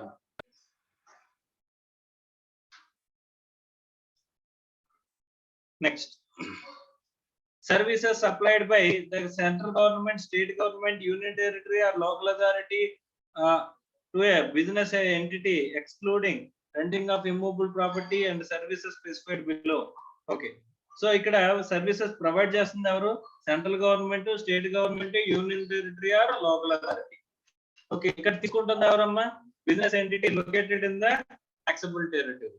మా business entity located in the taxable territory తీసుకుంటున్నారు సర్వీసెస్. సో తీసుకుంటుంటే కనుక వాళ్ళు ఏం చేయాలంట? who has to pay tax? The business entity who is located in the taxable territory చేయాలి. సో ట్యాక్స్ పే చేయాలంట reverse charge లో. ఇక్కడ చూడండి, జాగ్రత్త చూడండి, ఇక్కడ ఈ పాయింట్ చాలా జాగ్రత్త చూడండి. Services supplied by the central government, state government, union territory or local authority to a business entity. Business ఎంటిటీకి ఎవరు ప్రొవైడ్ చేస్తున్నారు సర్వీసెస్? గవర్నమెంట్. అది all forms of government cover చేశాడు. సెంట్రల్ గవర్నమెంట్ అన్నాడు, స్టేట్ గవర్నమెంట్ అన్నాడు, యూనియన్ టెరిటరీ అన్నాడు, local authority కూడా అన్నాడా? సో ఆ గవర్నమెంట్స్ కనుక సర్వీసెస్ ప్రొవైడ్ చేస్తున్నట్లయితే, ఎక్స్క్లూడింగ్ అంటే కింద చెప్పినవి తప్ప, అంటే కింద చెప్పిన వాటిలో ఎవరు పే చేయాలి? గవర్నమెంటే కలెక్ట్ చేసుకోవాలి ట్యాక్స్. ఓకే, కానీ ఈ కాకుండా మిగతా వాటిల్లో business entity has to pay tax. అర్థమవుతుందా? రైట్. సో ఫస్ట్ ఏమన్నారు మా? రెంటింగ్ ఆఫ్ ఇమ్మూవబుల్ ప్రాపర్టీ అని చెప్పేసి అని అన్నారు. ఎగ్జాంపుల్ కి ఇప్పుడు మనం ఇక్కడ ఈ వైఎస్ఆర్ బ్రిడ్జ్ ఉంది కదమ్మా, బ్రిడ్జ్ దిగిన వెంటనే రైట్ సైడ్ లో మీకు షాపింగ్ కాంప్లెక్స్ ఉంటుంది. షాప్స్ ఉంటాయి కదమ్మా, బోల్డెన్ షాప్స్. మున్సిపాలిటీ ఆఫీస్ ఉంటుందా, మున్సిపాలిటీ ఆఫీస్ ఎదుర బోల్డెన్ షాప్స్ ఉంటాయి. ఆ షాప్స్ అన్ని ఎవరు అనుకుంటున్నారు? మున్సిపాలిటీ. సో మున్సిపాలిటీ ఏం చేసిందంటే అక్కడ ఒక షాపింగ్ కాంప్లెక్స్ కట్టి వాళ్ళు ఏం చేస్తారు? రెంట్కి ఇచ్చారమ్మా. ఓకే, ఇప్పుడు లోకల్ గవర్నమెంటే కదా మున్సిపాలిటీ అంటే. ఈ లోకల్ గవర్నమెంట్ ఏం చేస్తుంది? రెంటింగ్ ఆఫ్ ఇమ్మూవబుల్ ప్రాపర్టీ సర్వీసే కదా. రెంటింగ్ ఆఫ్ ఇమ్మూవబుల్ ప్రాపర్టీ అనేది ఆ సర్వీస్ ప్రొవైడ్ చేస్తున్నట్టే కదా. అలాంటి చోట ఎవరు ట్యాక్స్ కట్టాలి? వాళ్ళ దగ్గర నుంచి మున్సిపాలిటీ కలెక్ట్ చేసి ట్యాక్స్ కట్టాలి. ఎందుకంటే అది ఈ 13/2017 నోటిఫికేషన్ నుంచి ఎక్స్క్లూడెడ్ ఐటమ్. అవునా? ఇది కాకుండా ఇంకేదైనా సర్వీస్ అంటే, ఇక్కడ మనం చెప్పిన వాటి కాకుండా ఇంకేదైనా సర్వీస్ అంటే ఆ బిజినెస్ ఎంటిటీ ఏం చేయాలి? Has to pay tax. Sir no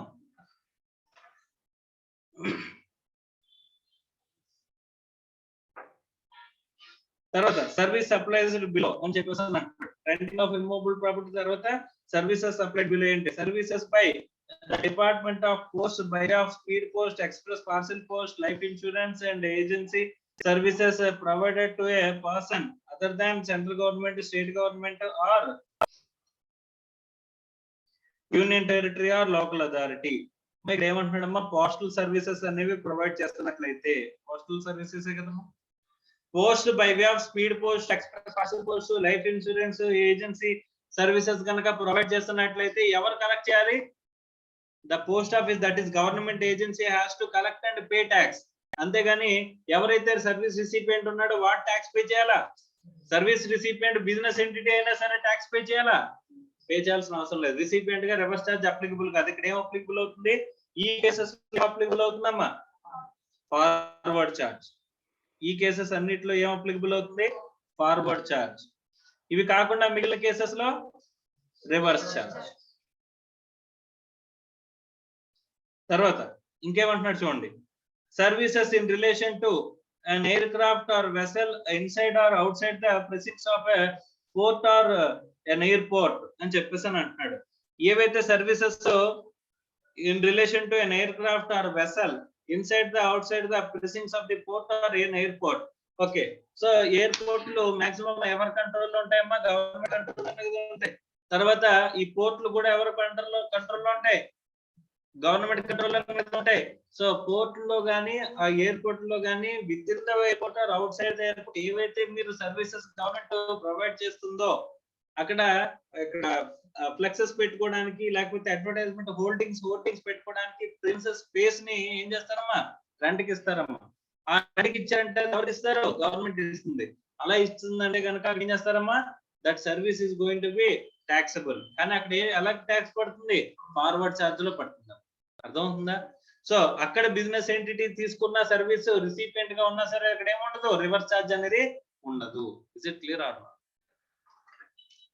transportation of goods or passengers transportation of goods or passengers అనేది చేస్తుంది ఎవరు గవర్నమెంట్ ఏజెన్సీ గవర్నమెంట్ అనుకుంటే అక్కడ ట్యాక్స్ అనేది ఎవరు కట్టాలి రిసిపియంట్ కట్టాల్సిన అవసరం ఉందా ఎవరు కట్టాలమ్మా గవర్నమెంటే ట్యాక్స్ కలెక్ట్ చేసి పే చేయాలి ఎందుకంటే ఇక్కడ ఏమవుతుంది ఫార్వర్డ్ ఛార్జ్ ఎందుకు ఫార్వర్డ్ ఛార్జ్ ఎక్స్క్లూడెడ్ ఐటమ్ కాబట్టి ఏంటిది excluded item next services supplied by central government state government union territory local authority by way of renting of immovable property to a person registered under CGST act central government state government వీళ్ళు service providers గా ఉంటే any person registered under the CGST act అని చెప్పేసి అంటున్నాడు ఇక్కడ business entity అని కాదు ఇంతకు ముందు దాంట్లో రెంటింగ్ ఆఫ్ ఇమ్మూవబుల్ ప్రాపర్టీ అనేది అక్కడ ఆ పర్టికులర్ క్లాస్ ఎక్స్క్లూడ్ అయింది కానీ ఇక్కడ కవర్ చేసిన తర్వాత ఏం చెప్తున్నాడు ఎవరైతే జిఎస్టీ రిజిస్ట్రేషన్ ఉంటుందో వాడు రివర్స్ లో పే చేయాలంట ఇప్పుడు ఇంతకు ముందు మనం మాట్లాడుకున్న బ్రిడ్జ్ కింద మనం మాట్లాడుకున్న ఏరియాలో మున్సిపాలిటీ వేసిందమ్మా ఇక్కడ సప్లై ఇక్కడ renting of immovable property service provide చేసిందా ఆ షాప్స్ లో ఎవరైనా సరే రిజిస్టర్డ్ పర్సన్ ఉన్నాడు అనుకోమ్మా అక్కడ ఏం చేయాలంట రిజిస్టర్డ్ పర్సన్ ఎవడైతే ఉన్నాడు అనుకోమ్మా వాడు ఏం చేయాలి రివర్స్ ఛార్జ్ లో ట్యాక్స్ పే చేయాలి అర్థమవుతుందా సో ఇప్పుడు అక్కడ షాప్ లో ఒకడు జిఎస్టీ రిజిస్ట్రేషన్ తీసుకున్నాడు అప్పుడు ఎవరు పే చేయాలి ద రిజిస్టర్డ్ పర్సన్ ఎవడైతే ఉంటాడో వాడు ట్యాక్స్ అనేది పే చేయాల్సిన అవసరం ఉంటుంది is it clear or no so previous clause నుంచి ఎక్స్క్లూడ్ చేసిన దాన్ని కొత్త క్లాస్ యాడ్ చేసి ఏం చేస్తారు ఇంక్లూడ్ చేస్తారమ్మా అర్థమైందా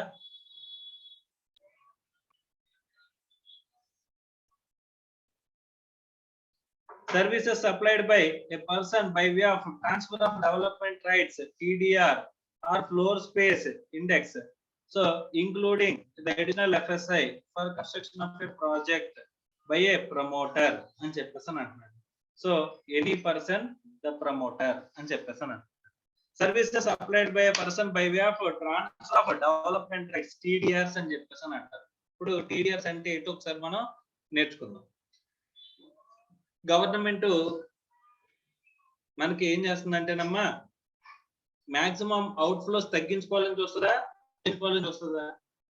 డబ్బులు పేమెంట్ అనేది తగ్గించుకోవాలని చూస్తుందా పెంచుకోవాలని చూస్తుందా తగ్గించుకోవాలనే కదా వస్తుంది, రైట్. సో ఇప్పుడు ఇక్కడ రోడ్డు వెళ్తుందండి, ఒక రోడ్లు వేస్తున్నారంట, రోడ్లు వేస్తుంటే ఆ రోడ్లోని నా ఇల్లు కొంత పోతుందంట, కొంత పోర్షన్ ఆఫ్ ఇల్లు ఆ రోడ్లలో పోతుందంట, అర్థమైందా? సో పోతున్నప్పుడు నాకు ఏం చేస్తామో కాంపన్సేషన్ డిసైడ్ చేస్తారా చేయరా?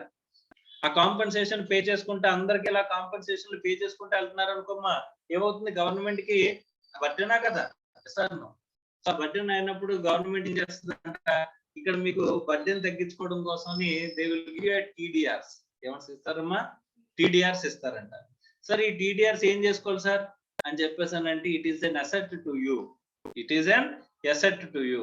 ఈ అసెట్ తో ఏం చేసుకోవచ్చు, ఇప్పుడు ఎవరైనా సరే ఇప్పుడు డీవియేషన్ కి వెళ్తున్నారు అనుకోమ్మా, ఎడిషనల్ అంటే ఇక్కడ ఈ ఏరియాలో 3 floors వరకు పర్మిషన్ ఉంది, ఎడిషనల్ ఫ్లోర్ పర్మిషన్ తీసుకోవాలి నేను అనుకుంటే కనుక నేనేం చేయాలంటే I have to pay certain duty. ఏం చేయాలి? సర్టెన్ డ్యూటీ అనేది పే చేయాలంట. సో సపోజ్ నేను వాళ్ళు చెప్పిన ప్లాన్ ప్రకారం కాకుండా కాస్త డీవియేషన్స్ కట్టాను, డీవియేషన్స్ ని కూడా ఏం చేస్తారమ్మా మన వాళ్ళు, డబ్బులు పే చేస్తే ఏం చేస్తారు, క్లోజ్ చేస్తారు. ఓకే, మన డబ్బులు పే చేయాలంటే కనుక ఏం చేసుకోవచ్చు అంట, ఈ టీడీఆర్స్ ను ఉపయోగించుకోవచ్చు. ఏం చేసుకోవచ్చు, టీడీఆర్స్ ను ఉపయోగించుకోవచ్చు. సో ఇప్పుడు ఎవడైనా సరే అడిషనల్ ఫ్లోర్ అనే దానికి పర్మిషన్ కి వెళ్తున్నాడు అనుకోమ్మా, అడిషనల్ ఫ్లోర్ కి పర్మిషన్ కి వెళ్ళేటప్పుడు అడిషనల్ ఛార్జ్ పే చేయాలి కదా, అడిషనల్ ఛార్జెస్ పే చేసేటప్పుడు యూ కెన్ యూటిలైజ్ టీడీఆర్ అని చెప్పేసి చెప్తున్నారు గవర్నమెంట్. ఇప్పుడు టీడీఆర్ నా దగ్గర లేదు కదా సార్ అని చెప్పేసి అంటే ఆల్రెడీ గవర్నమెంట్ ఎవడో ఒకటి టీడీఆర్ ఇష్యూ చేసి ఉంటుంది కదా, ఇలాగా రోడ్ యాక్సిడెంట్స్ లో పోయిన వాడికి వాళ్ళకి ఎస్ సార్ నో, వాళ్ళ దగ్గర నుంచి మనం ఏం చేయొచ్చంట, టీడీఆర్స్ కొనుక్కోవచ్చు. ఏం చేయొచ్చమ్మా, వాళ్ళ దగ్గర నుంచి నేను ఏం చేయొచ్చు, టీడీఆర్స్ అనేవి కొనుక్కోవచ్చు. సో గవర్నమెంట్ అల్టిమేట్ గా డబ్బులు పే చేస్తానంటే చేయనట్ట, పే చేస్తుంది. కాకపోతే ఏంటి, ఒక రైట్ రూపంలో ఇచ్చి ఆ రైట్ నువ్వు అమ్ముకోవచ్చు కావాలనుకుంటే. నాకు ఫ్యూచర్ లో ఎవడైనా సరే నాకు డబ్బులు ఇవ్వాల్సిన వస్తాడు, వాడికి నువ్వు ఏం చేసుకోవచ్చు, అమ్మేసుకోవచ్చు ఈ టీడీఆర్స్ ని. లేకపోతే నువ్వే ఇంకొక అడిషనల్ స్పేస్ అనేది అంటే నీ ఫ్లోర్, నీ ఎగ్జిస్టింగ్ బిల్డింగ్ ఇంకో ఫ్లోర్ వేసుకుంటానంటే ఈ టీడీఆర్స్ ని నువ్వు యూజ్ చేసుకోవచ్చు అని చెప్పేసి గవర్నమెంట్ చెప్పిందంట. అర్థమైందా? Is it clear are?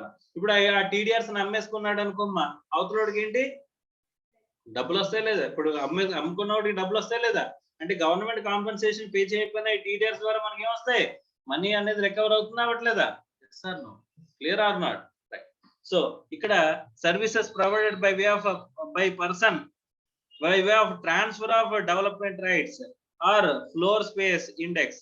So ఈ టీడీఆర్స్ ఫ్లోర్ స్పేస్ ఇండెక్స్ నేను కనుక ఎవరికైనా ట్రాన్స్ఫర్ చేస్తున్నట్లయితే అప్పుడు ఏం చేస్తున్నాడంట, ఇక్కడ ఎవరైతే పర్సన్ ఇక్కడ for construction of a project by a promoter. So development, ఇప్పుడు బిల్డింగ్ డెవలప్మెంట్ అగ్రిమెంట్ తీసుకుని బిల్డింగ్స్ డెవలప్ చేస్తారు కదమ్మా, బిల్డింగ్స్ కన్స్ట్రక్ట్ చేస్తారు కదా, బిల్డర్ డెవలపర్ అంటారు కదా. ఆ బిల్డర్ డెవలపర్ ఎవరైతే ఈ టీడీఆర్స్ కొనుక్కున్నారో, కొనుక్కున్నవాడు ఈ సర్వీసెస్ మీద ఏం చేయాలంట, has to pay tax under reverse charge mechanism. Sir ఇవి కూడా ట్యాక్సిబులేనా? ఇవి కూడా సప్లై చేస్తున్నట్టే, ఇవి కూడా ఏం చేస్తున్నారమ్మా, సప్లై చేస్తున్నట్టే కదా. సో సప్లై చేస్తుంటే అక్కడ ట్యాక్స్ పడుతుంది, పడితే కనుక ఎవరు కట్టాలంట, ద ప్రమోటర్. ఓకే, ఎవడైతే బిల్డర్ డెవలపర్ తీసుకుంటున్నాడో ఈ వీటిని వాడే ట్యాక్స్ అనేది పే చేయాలంట. అర్థమైందా? Is it clear or not?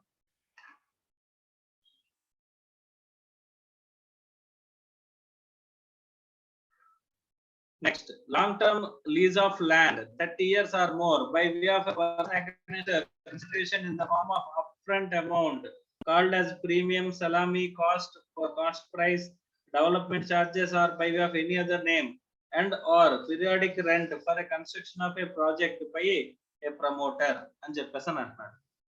ఇప్పుడు పెద్ద పెద్ద ల్యాండ్స్ ఉన్నాయి, ఆ ల్యాండ్స్ మీద నేను ఏం చేస్తున్నానంటే ఆ ల్యాండ్స్ ను కొనుక్కోలేను, నేను ఎక్కువ డబ్బులు పెట్టి, కానీ దాని మీద ఏం చేస్తాను, నేను కన్స్ట్రక్షన్ చేసి నేను సమ్ యాక్టివిటీకి నేను చేద్దాం చెప్పేసి అనుకున్నా, సమ్ బిజినెస్ చేద్దామనో లేకపోతే ఏదైనా సరే నేను ఏం చేద్దాం అనుకుంటానో, బిజినెస్ చేద్దాం అనుకుంటాను. బిజినెస్ చేయాలంటే కనుక ముందు ల్యాండ్ అంతటిని నేనే కొనేసుకుంటున్నాను, కొనుక్కోవడానికి మొత్తం డబ్బులు అయిపోతాయి. అలాంటప్పుడు నువ్వు బిజినెస్ ఏం చేస్తావు అక్కడ, అవునా? కన్స్ట్రక్షన్ ఏం చేస్తావు నువ్వు? సో అలాంటప్పుడు నీకు ఎక్కువ అయిపోతున్నప్పుడు డబ్బులు, అప్పుడు నువ్వేం చేస్తావు అంటే నువ్వు ల్యాండ్ అంతా కొనమంట, కొనుక్కుండా ఏం చేస్తావు, లాంగ్ టర్మ్ లీజుకి తీసుకుంటావు. ఏం చేసుకుంటావు, లాంగ్ టర్మ్ లీజుకి తీసుకుంటావు. ఆ లాంగ్ టర్మ్ లీజుకి తీసుకుని నువ్వేం చేస్తావు, అక్కడ కన్స్ట్రక్షన్ యాక్టివిటీ అది కూడా నువ్వు రన్ చేసుకుంటావు. అమ్మ ఇప్పుడు బిజినెస్ అంటూ పెట్టామంటే బిజినెస్ అనేది ఇమీడియట్ గా పోదు కదమ్మా. ఇవాళ ఇక్కడ నుంచి ఇక్కడ పక్కకు మార్చేయంటే పెద్ద పెద్ద ఫ్యాక్టరీలు కట్టగలరా? కట్టలేరు. కాబట్టి ఏం చేయాలి, అక్కడ లాంగ్ టర్మ్ లీజ్ కి తీసుకోవాలి. ఆ లాంగ్ టర్మ్ లీజ్ కి తీసుకుని వాళ్ళు మనకి ఏం చేస్తారమ్మా, ఆ సర్వీస్ అనేది తీసుకుంటుంటే కనుక ఆ బిల్డర్, ప్రమోటర్, డెవలపర్ ఎవడైతే ఉన్నాడో వాడు he has to pay tax on the ఈ లాంగ్ టర్మ్ లీజెస్. ఈ లాంగ్ టర్మ్ లీజెస్ వాల్యూ మీద మనం ఏం చేయాలంట, ఇక్కడ కూడా రెంటింగ్ ఆఫ్ ఇమ్మూవబుల్ ప్రాపర్టీ సర్వీసే కదమ్మా ఇది. Yes or no? ఆ లంసమ్ అమౌంట్ మీద వీడు ఏం చేయాలి, జిఎస్టీ అనేది పే చేయాలంట. ఎవరు? The promoter. ఓకే, ఇప్పుడు ల్యాండ్ ఇచ్చినోడు ట్యాక్స్ పే చేయాలా, ఆ ల్యాండ్ లీజ్ తీసుకున్నాడు ట్యాక్స్ పే చేయాలా? మన నార్మల్ గా నాన్ ఫార్వర్డ్ చార్జ్ మెకానిజం చెప్పండి. ఇప్పుడు నేను మీ మీద రెంట్ చార్జ్ చేస్తున్నాను అనుకో, మీ దగ్గర నుంచి రెంట్ తో పాటు జిఎస్టీ కలెక్ట్ చేసి కట్టాల్సిన బాధ్యత ఎవరిది? నాది. కానీ ఈ పర్టికులర్ రివర్స్ చార్జ్ కేసెస్ లో ఎవరు కట్టాలమ్మా? ఎవడైతే మీరు నాకు రెంట్ పే చేస్తున్నారు కదా, పే చేస్తున్నప్పుడు మీరే ఏం చేయాలి, has to pay tax. Is it clear or not? అర్థమైందా?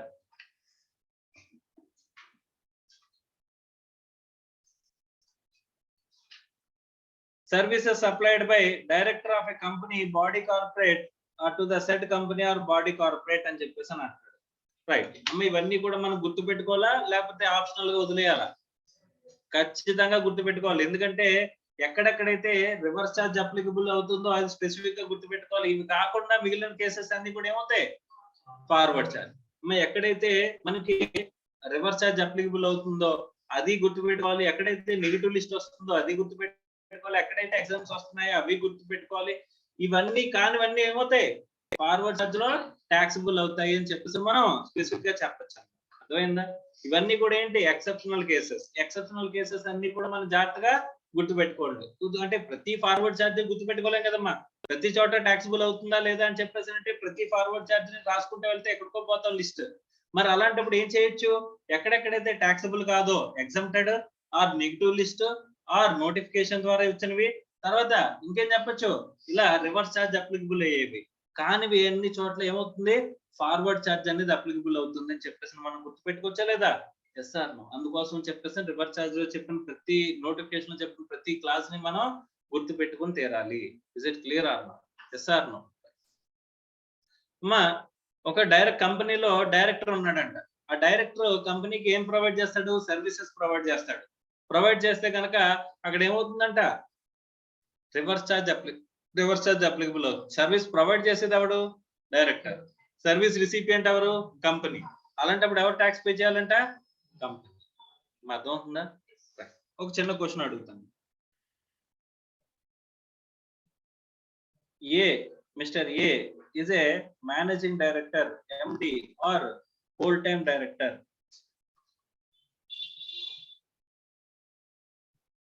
Providing services to B Limited. B Limited కు వాడు ఏం చేస్తున్నాడు, సర్వీసెస్ ప్రొవైడ్ చేస్తున్నాడు.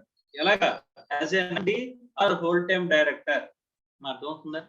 అనుకుంటే కనుక ఇక్కడ is it a services provided by Mr. A to B Limited or not? Yes or no? Answer is yes. అంతేనా? సో అలాంటప్పుడు చెప్పండి, who has to pay tax? ఎవరు పే చేయాలి ఇక్కడ? ఏ సర్వీసెస్ ప్రొవైడ్ చేస్తున్నాడు ఎవరికి, బి లిమిటెడ్. సో అలాంటప్పుడు B limited has to pay tax కదమ్మా రివర్స్ చార్జ్ లో. Yes or no? Clear or not? అంతేనా కదా? ఇక్కడ managing director or whole time డైరెక్టరే కదమ్మా ఈడు. Yes or no? Clear or not? Right. Answer is wrong. Answer is wrong. So చెప్పాను కదా, స్టూడెంట్ లెవెల్లో మనం అంతా ఇప్పుడు ఏం చేస్తాం, తప్పుల్లోనే కాలేస్తాం. సో కాబట్టి ఇక్కడ ఎందుకు రాంగ్ అని చెప్పేస్తానంటే జాగ్రత్తగా గమనిస్తే whole time director or managing director will be called as treated as వాళ్ళిద్దరి మధ్య ఉన్న రిలేషన్ ని ఎలా ట్రీట్ చేస్తారంట, ఎంప్లాయర్ రిలేషన్షిప్ కింద ట్రీట్ చేస్తారంట. అర్థం అవుతుందా?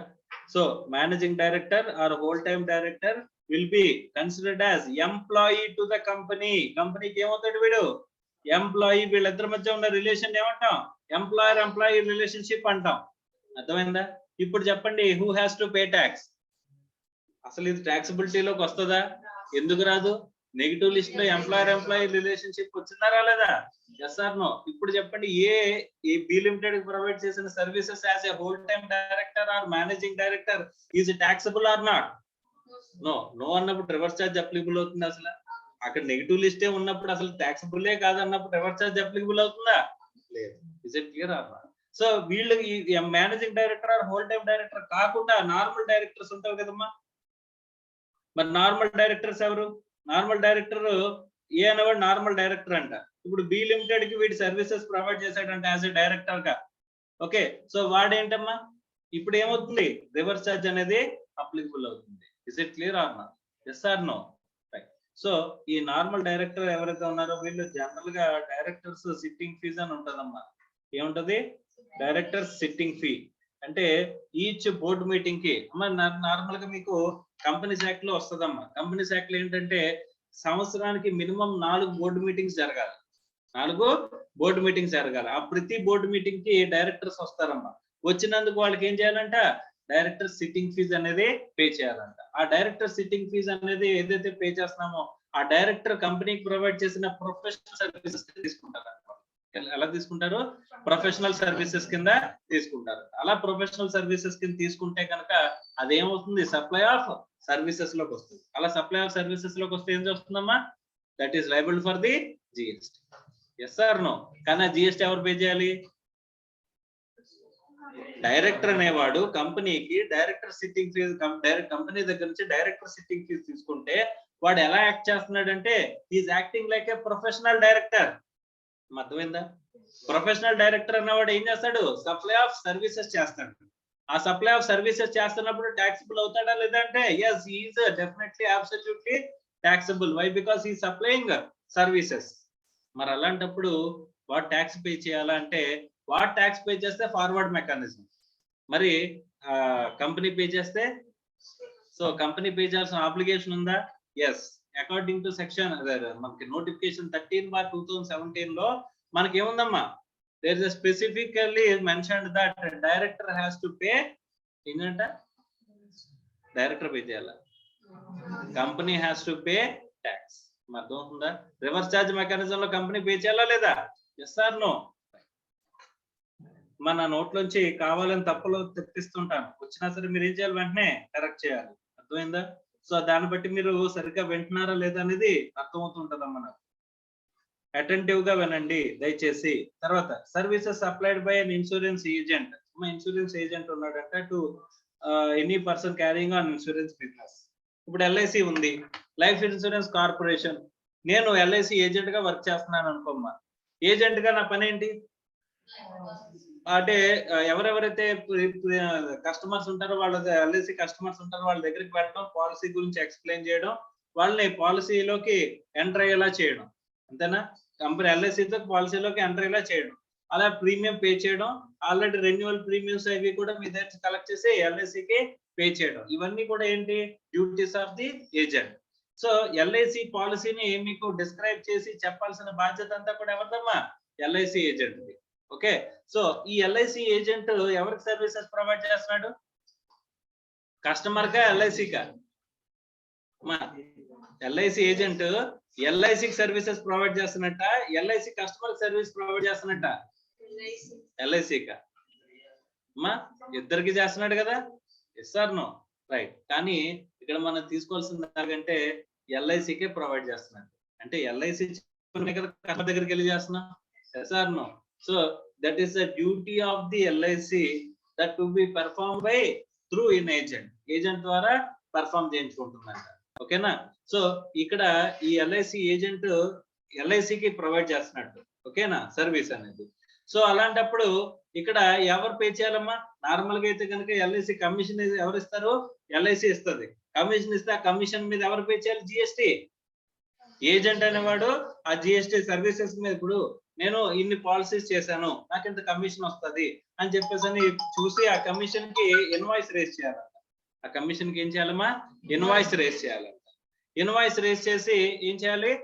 కంపెనీ ఎల్ఐసి ఇన్సూరెన్స్ కంపెనీకి నేను ఇస్తే వాళ్ళు నాకు డబ్బులతో పాటుగా జిఎస్టి కూడా కలిపి ఇవ్వాలి. అది నేను పే చేసుకోవాలి. అంతేనా? ఇదే కదా ప్రొసీజర్. కానీ ఇక్కడ రివర్స్ చార్జ్ నోటిఫికేషన్ లోకి ఎల్ఐసిని ఎల్ఐసి ఏజెంట్ ని కవర్ చేశారంట, ఇన్సూరెన్స్ ఏజెంట్. సో అలాంటప్పుడు ఎవరు పే చేయాలి? ఎవరమ్మా రిసిపియంట్ ఆఫ్ సర్వీస్? ఇక్కడ ఇన్సూరెన్స్ ఏజెంట్ ప్రొవైడ్ చేస్తున్న సర్వీసెస్ కి రిసిపియంట్ ఎవరు? ఎల్ఐసి. మరి అలాంటప్పుడు ఆ ఇన్సూరెన్స్ కంపెనీ ఏం చేయాలంట? Has to pay tax reverse charge mechanism లో ట్యాక్స్ పే చేయాలి. అర్థం అవుతుందా? Is it clear or not? So insurance agent ఎవరు? Provider of service. The person carrying on insurance business ఎవరమ్మా? The person providing insurance business ఎవరు? Recipient. ఆ recipient ఎవరు pay చేయాలి? Recipient has to pay tax. అర్థం అవుతుందా? Is it clear or not? So ఈ reverse charge mechanism లో cover అయిన ప్రతి ఆస్పెక్ట్ మిమ్మల్ని ఎప్పుడు అడిగినా సరే చెప్పేలాగా మీరు గుర్తుంచుకోవాలమ్మా. అర్థమవుతుందా? మీకు ఎక్కడైనా క్వశ్చన్ లో పర్టికులర్ గా ఇవ్వడమ్మా, వీళ్ళు రివర్స్ ఛార్జ్ లోకి అప్లికబుల్ అవుతారు అని చెప్పేసి ఇవ్వడు. మీరే చూసుకుని రివర్స్ ఛార్జ్ లోకి అప్లికబుల్ అవుతారని చెప్పేసి మనం రాయాలి. అర్థమవుతుందా? Is it clear or not? Next, services supplied by a recovery agent to a banking company or financial institution or non banking company అని చెప్పేసి అంటున్నాడు. ఒక బ్యాంకింగ్ కంపెనీకి రికవరీ ఏజెంట్ ఉన్నాడు.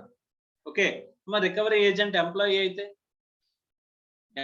అయితే బ్యాంక్ లో ఒక ఎంప్లాయీనే రికవరీ ఏజెంట్ కింద పెట్టుకుంది అనుకోమ్మా, అప్పుడు that is not at all taxable. ఎందుకంటే ఎంప్లాయర్ రిలేషన్షిప్ లోకి వస్తుంది. అలా కాకుండా నేను professional recovery agency, my agency is total గా ప్రొఫెషనల్ రికవరీ ఏజెన్సీ నేను బిజినెస్ పెట్టుకున్నానమ్మా. ఇక్కడ ఒక బ్యాంక్ ఉంది, ఆ ఉత్తుత్తి బ్యాంక్ అని. ఆ ఉత్తుత్తి బ్యాంక్ కూడా వచ్చి నా సర్వీసెస్ తీసుకున్నాడంట. ఎందుకు? కాదమ్మా, అలా కాదు. అంటే వాడు నా సర్వీసెస్ అంటే రికవర్ అంటే ఎవరో కట్టట్లేదండి. కట్టకపోతుంటే వాడు వచ్చి ఏం చేశాడు?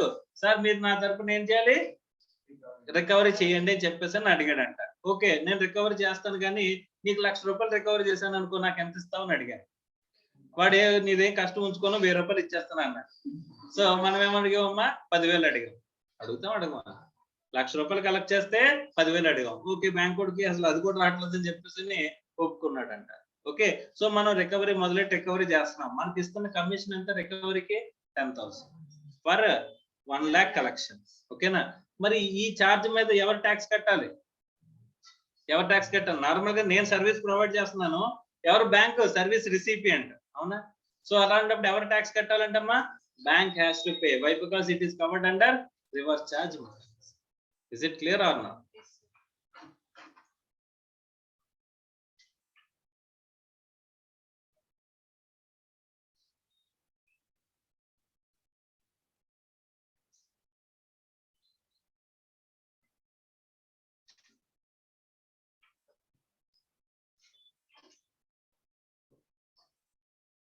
Supply of services by music composer, photographer, artist, or the like by way of transfer or permitting the use or enjoyment of copyright covered under section 13(1)(a) of the Copyright Act relating to a original dramatic or musical or artistic works to a music company or a producer or the like అని చెప్పేసి అంటున్నాడు. ఇక్కడ music composer ఎవరైతే ఉన్నారో, photographer కానీ, ఒక artist కానీ ఎవరైతే ఉన్నారో, ఒక ప్రొడక్షన్ హౌస్ కానీ, ఒక మ్యూజిక్ కంపెనీకి కానీ వీళ్ళు వర్క్ చేస్తూ వాళ్ళ సర్వీసెస్ అనేవి ప్రొవైడ్ చేసినట్లయితే ఇక్కడ ఏం చేస్తారమ్మా? ఇక్కడ ఏం చేస్తారంట? They are provider of services. వాళ్ళు ప్రొడక్షన్ కంపెనీ ఆర్ వాళ్ళంతా ఏమవుతారమ్మా? Recipient of service. సో ఎవరు పే చేయాలంట? ఆ music company, producer or the like kind of or like located in the taxable territory ఎవరైతే ఉంటారో they have to pay tax. So music composer, photographer, artist or like వాళ్ళందరూ ఎవరమ్మా? వాళ్ళంతా ఎవరు? Service providers. అలాంటి సర్వీస్ ప్రొవైడర్స్ కంటే ఎవరి దగ్గర చార్జ్ చేస్తున్నారు? సర్వీస్ రిసిపియంట్స్ దగ్గర చార్జ్ చేస్తున్నారు. సో సార్ ఇప్పటి వరకు నేను సోఫార్ గమనించిన వాటిల్లో ఎవరిని సర్వీస్ ప్రొవైడర్స్ గా ఉంటే కనుక వాళ్ళని ఏం చేయట్లేదమ్మా. జనరల్ గా చూస్తే ఇప్పుడు లార్జ్ స్కేల్ మెంబర్స్ ఉన్నారమ్మా. ఇప్పుడు ఇన్సూరెన్స్ కంపెనీకి ఎక్కువ మంది ఏజెంట్స్ ఉంటారు. అందులో ట్యాక్సిబుల్ పర్సన్స్ ఉండొచ్చు, నాన్ ట్యాక్సిబుల్ పర్సన్స్ ఉండొచ్చు. ఎందుకంటే వాళ్ళ సర్వీసెస్ వాల్యూ 20 లక్షలు దాటి ఉండొచ్చు, దాటకుండా ఉండొచ్చు, అవునా? Yes or no? అయినా సరే ఆ దాటని సర్వీస్ పర్సన్స్ మీద కూడా ట్యాక్స్ పే చేయాలా insurance company? Yes or no? ఇప్పుడు నేను సంవత్సరం మొత్తం మీద ₹1,00,000 ప్రీమియం, ₹1,00,000 కమిషన్ వచ్చింది నాకు. సంవత్సరం మొత్తం మీద ఒక కంపెనీకి పనిచేస్తే, ఇక్కడ ఇన్సూరెన్స్ కంపెనీకి పనిచేస్తే నాకు వచ్చిన కమిషన్ అంతా ₹1,00,000. నేను టోటల్ గా సర్వీసెస్ ఎంత వాల్యూ ప్రొవైడ్ చేశాను? ₹1,00,000. సో ఇప్పుడు 20 లక్షల్లో నేను దాటానా దాటలేదా? 20 లక్షలు దాటిందా నా service value?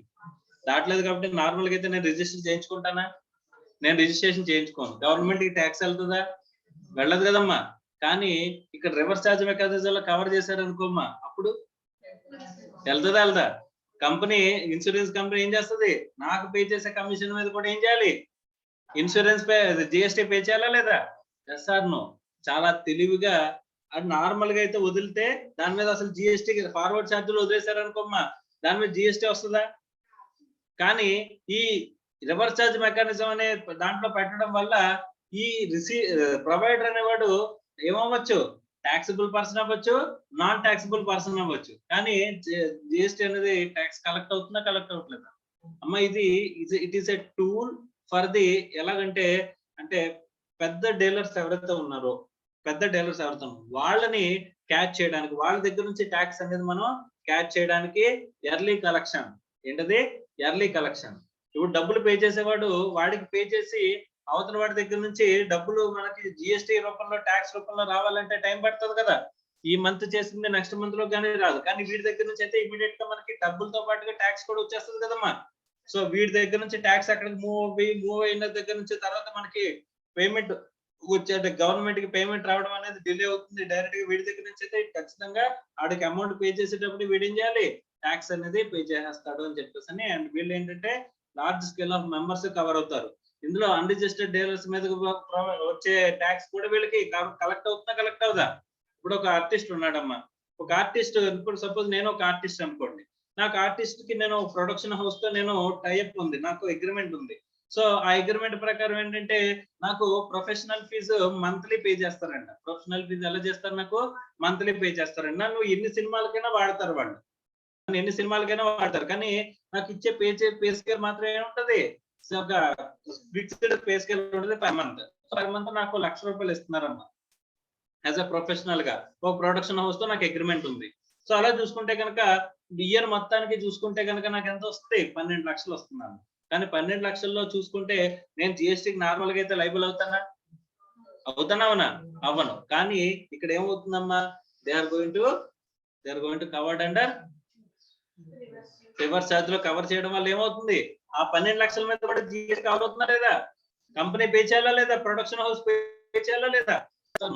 So production house has to pay GST on the services which he has taken, even though the person is normal గా ఫార్వర్డ్ ఛార్జ్ లో పెడితే దానికి tax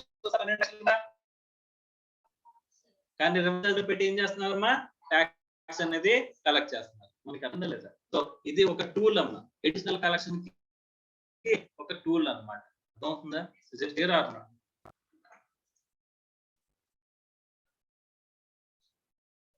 So next, services supplies by transfer or permitting the use or enjoyment of a copyright covered under section 113(1)(a) of the Copyright Act relating to a original literary to a publisher.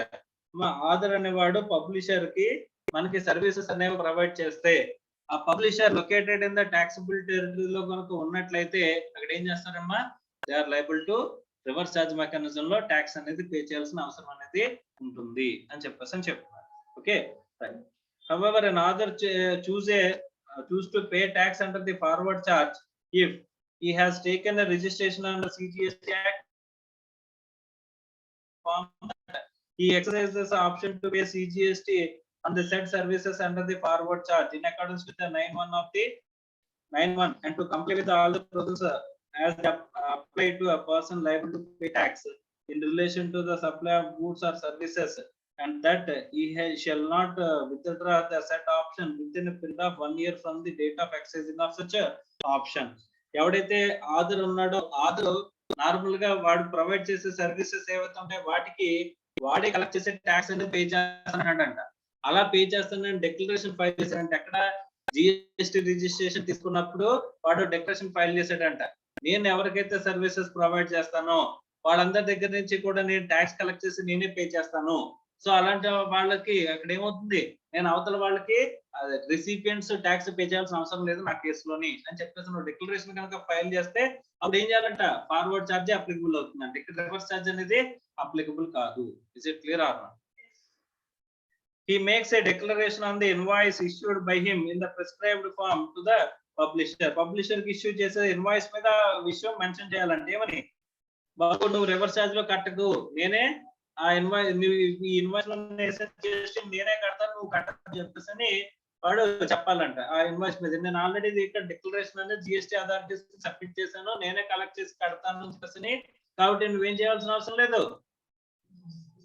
GST అనేది నువ్వు reverse charge లో pay చేయాల్సిన అవసరం లేదని చెప్పేసి ముందుగానే మనం ఏం చేయాలంట, ఇన్వాయిస్ మీద డిక్లరేషన్ ఇవ్వాలండి. Okay, next supply of services by members of overseeing committee to the Reserve Bank of India. So members of overseeing committee constituted by RBI, అలాంటి వాళ్ళకి ఏం చేస్తుందంటే ఆర్బీఐ అంటే ఆర్బీఐ కమిటీ వస్తుందమ్మా, అంటే వేరియస్ ప్రొఫెషనల్స్ తో కమిటీ వస్తుంది. అలాంటి కమిటీ కనుక వేసినట్లయితే ఆ ప్రొఫెషనల్స్ కి ఎవరు పే చేస్తారు, ఆర్బీఐ పే చేస్తారు. అలాంటి ప్రొఫెషనల్స్ ట్యాక్స్ పే చేయాలా? కాదు, ఎవరు పే చేయాలంట, ఆర్బీఐ పే చేయాలి.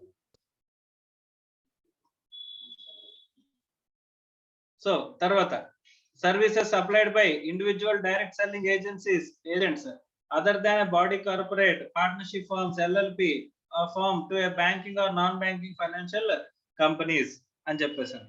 సో డిఎస్సిఎస్ ఉంటారమ్మా, అంటే డిఎస్సి అంటే ఎవరంటే ఇప్పుడు బిజినెస్ ఫెసిలిటేటర్స్ అంటారు. వీళ్ళు ఏమంటారు, బిజినెస్ ఫెసిలిటేటర్స్. ఇప్పుడు బ్యాంక్ ఉన్నదమ్మా, బ్యాంకులకి ఎవరెవరికైతే మంచి లోన్ ఎవరికైతే నీడెడ్ ఉన్నాయో వాళ్ళని ఐడెంటిఫై చేసుకోవాలి కదా. Yes or no? ఐడెంటిఫై చేసుకోవడానికి జనరల్ గా ఎవరు ఉంటారంటే మన మనకి మన దగ్గరికి బిజినెస్ లో గోల్డెన్ ఆడిట్స్ వస్తారు కదమ్మా. Yes or no?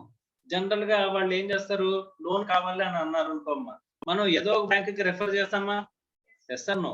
ఏదో బ్యాంక్ కి రెఫర్ చేసినప్పుడు ఆ బ్యాంక్ వాడు ఏం చేస్తాడు, మనకి ఏం చేస్తాడంటే కమిషన్ ఇస్తాడంట. ఏం చేస్తాడు, కమిషన్ ఇస్తాడు. If you are registered with the bank as a DSA direct selling agent కింద నువ్వు కనుక రిజిస్టర్ అయినట్లయితే అప్పుడు ఏం చేస్తారంటమ్మా, వాళ్ళు మీకు కమిషన్ అనేది పే చేస్తారంట. అలా కమిషన్ పే చేస్తే ఆ కమిషన్ ఏజెంట్స్ పే చేసే కమిషన్ మీద ఎవరు ట్యాక్స్ పే చేయాలంట, banking are financial institution.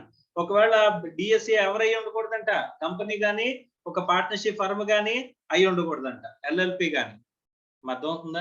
So అయితే గనక ఎవరు పే చేయాలి, కంపెనీ కనుక ఒక డైరెక్ట్ సెల్లింగ్ ఏజెన్సీ అయింది అనుకోమ్మా, అప్పుడు కంపెనీ పే చేయాలి. ఈవెన్ సర్వీసెస్ ప్రొవైడ్ చేస్తూ ఫార్వర్డ్ ఛార్జ్ మెకానిజం అప్లికబుల్ అవుతుంది. అక్కడ కంపెనీ కాదు, ఎల్ఎల్పి కాదు అనుకుంటే కనుక అప్పుడు ఏమవుతుంది, కంపెనీ కాదు, ఎల్ఎల్పి కాదంటే రివర్స్ ఛార్జ్ అప్లికబుల్ అవుతుంది. ఇప్పుడు నేను ఒక ఇండివిజువల్ గా బ్యాంక్ తో డిఎస్సి ఏజెంట్ కింద అపాయింట్ అయ్యానమ్మా, నేను బిజినెస్ లోన్స్ అయ్యి కూడా ఎవరెవరైతే నీడెడ్ ఉన్నారో వాళ్ళందరినీ కూడా బ్యాంక్ దగ్గర తీసుకెళ్తున్నాను. వాళ్ళలోంచి జెన్యూన్ పర్సన్స్ వాళ్ళు చూస్ చేసుకుని పిక్ చేసుకుని వాళ్ళు లోన్స్ ఇస్తున్నారు. అలా లోన్స్ ఇచ్చినందుకు నేను ఆయన బిజినెస్ అంటే బ్యాంక్ తీసుకెళ్లి బిజినెస్ ఇచ్చినందుకు నాకు ఏం చేస్తున్నారమ్మా, కమిషన్ పే చేస్తున్నారంట. అలా పే చేసే కమిషన్ ఏదైతే ఉంటుందో ఆ కమిషన్ మీద కూడా ఎవరు పే చేయాలి, ఆ bank or financial institution has to pay tax. అర్థం అవుతుందా?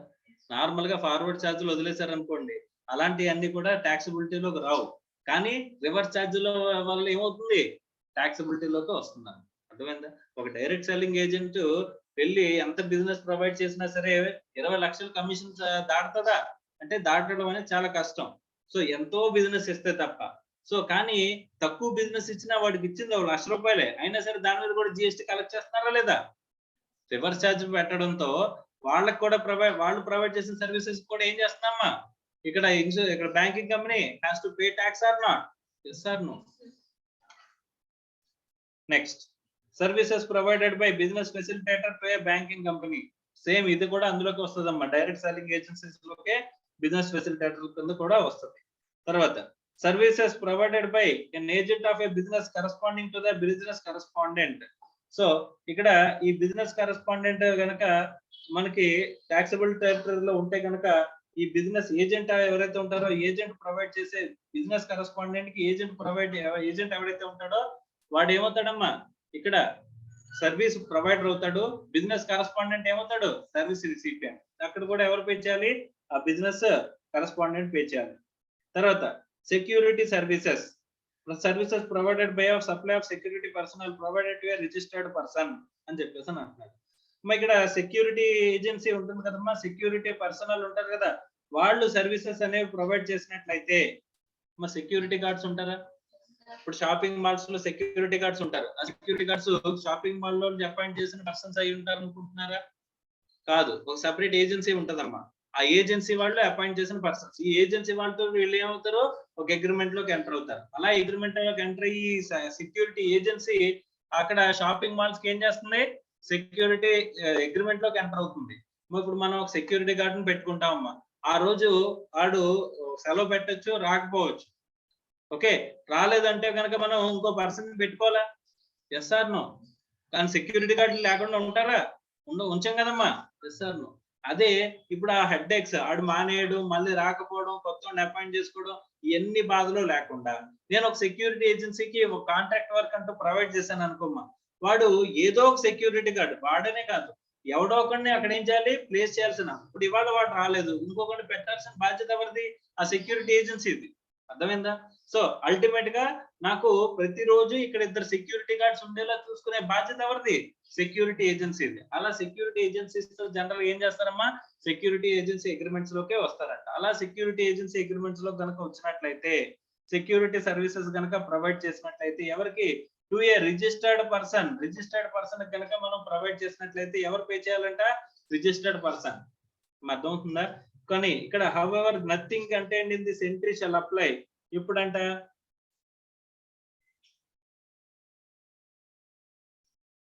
the department or establishment of the central government, state government, union territory, local authority or government agencies. Okay, వీళ్ళకి కనుక మనం సర్వీసెస్ ప్రొవైడ్ చేస్తున్నాం అనుకోమ్మా. అలాంటప్పుడు మనం సెక్యూరిటీ ఏజెన్సీ సర్వీసెస్ ఎవరికి ఇస్తున్నాము? గవర్నమెంట్ ఏజెన్సీస్ కి. అదే టీడీఎస్ కోసం రిజిస్టర్ అయిన ఇప్పుడు central government, state government, local authority, union territory కానీ, లేకపోతే ఓన్లీ టీడీఎస్ డిడక్ట్ చేయడం కోసమే రిజిస్టర్ అయిన రిజిస్టర్డ్ పర్సన్స్ కానీ మనం సెక్యూరిటీ సర్వీసెస్ ప్రొవైడ్ చేస్తున్నాం అనుకోమ్మా. అక్కడ ఏం అప్లికబుల్ అవుతుంది? Forward charge. అవుతుందా? రైట్. అలాగే registered person paying tax under composition scheme. Composition scheme లో కనుక ట్యాక్స్ పే చేస్తున్న వాళ్ళకి కనుక మనం సెక్యూరిటీ ప్రొవైడ్ చేసినా సరే అక్కడ ఏం అప్లికబుల్ అవుతుంది? Forward charge. అలా కాకుండా మనం రిజిస్టర్డ్ అంటే రెగ్యులర్ రిజిస్ట్రేషన్ లో ఉండే, మన రిజిస్ట్రేషన్ లో చాలా రకాలు ఉన్నాయి కదా, అందులో రెగ్యులర్ రిజిస్ట్రేషన్ లో ఉండే పర్సన్స్ కనుక మనం సెక్యూరిటీ సర్వీసెస్ ప్రొవైడ్ చేస్తున్నాను అనుకోమ్మా. అప్పుడు ఏమవుతుంది? రెగ్యులర్ రిజిస్ట్రేషన్ లో ఉండే పర్సన్స్ కి మనం ఏం చేస్తున్నాము? సెక్యూరిటీ సర్వీసెస్ అనేవి ప్రొవైడ్ చేస్తున్నామంట. అలా సెక్యూరిటీ సర్వీసెస్ కనుక ప్రొవైడ్ చేస్తున్నట్లయితే ఏమవుతుందంట? Reverse charge applicable. అర్థం అవుతుందా?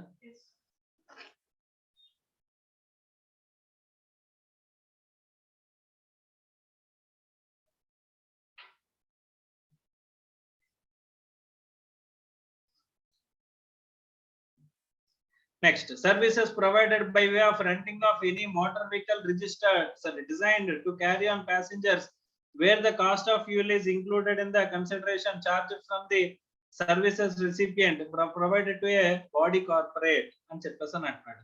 ఇక్కడ బాడీ కార్పొరేట్ అంటే కంపెనీ అమ్మ. So any person other than the body corporate who supplies services to a body corporate does not issue an invoice charging CGST 6% to the service recipient. So అంటే ఇక్కడ 12% అనేది total tax అమ్మా. 12% 6% CGST అంటే 6% ఏముంటది? SGST.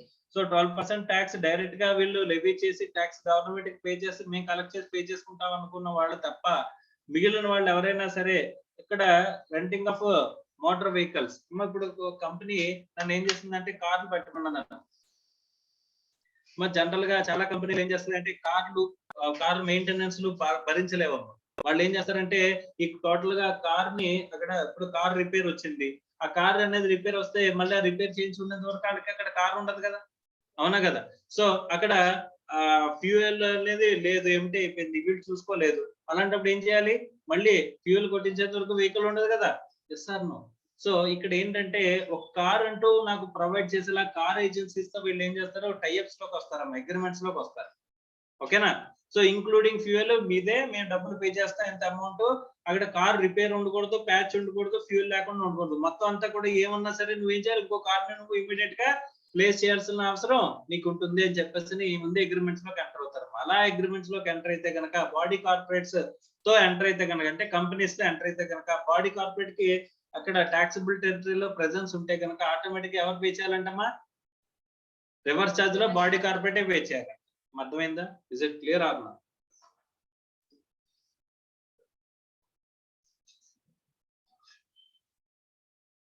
services of lending of securities under the securities lending scheme of Securities Exchange Board of India, SEBI.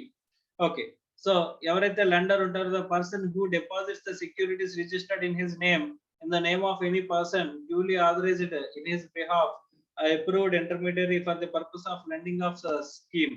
So borrower ఎవరైతే ఉన్నాడో, borrower ఏం చేయాలంటమ్మా, has to pay tax as an approved intermediary గా ఉంటే గనక.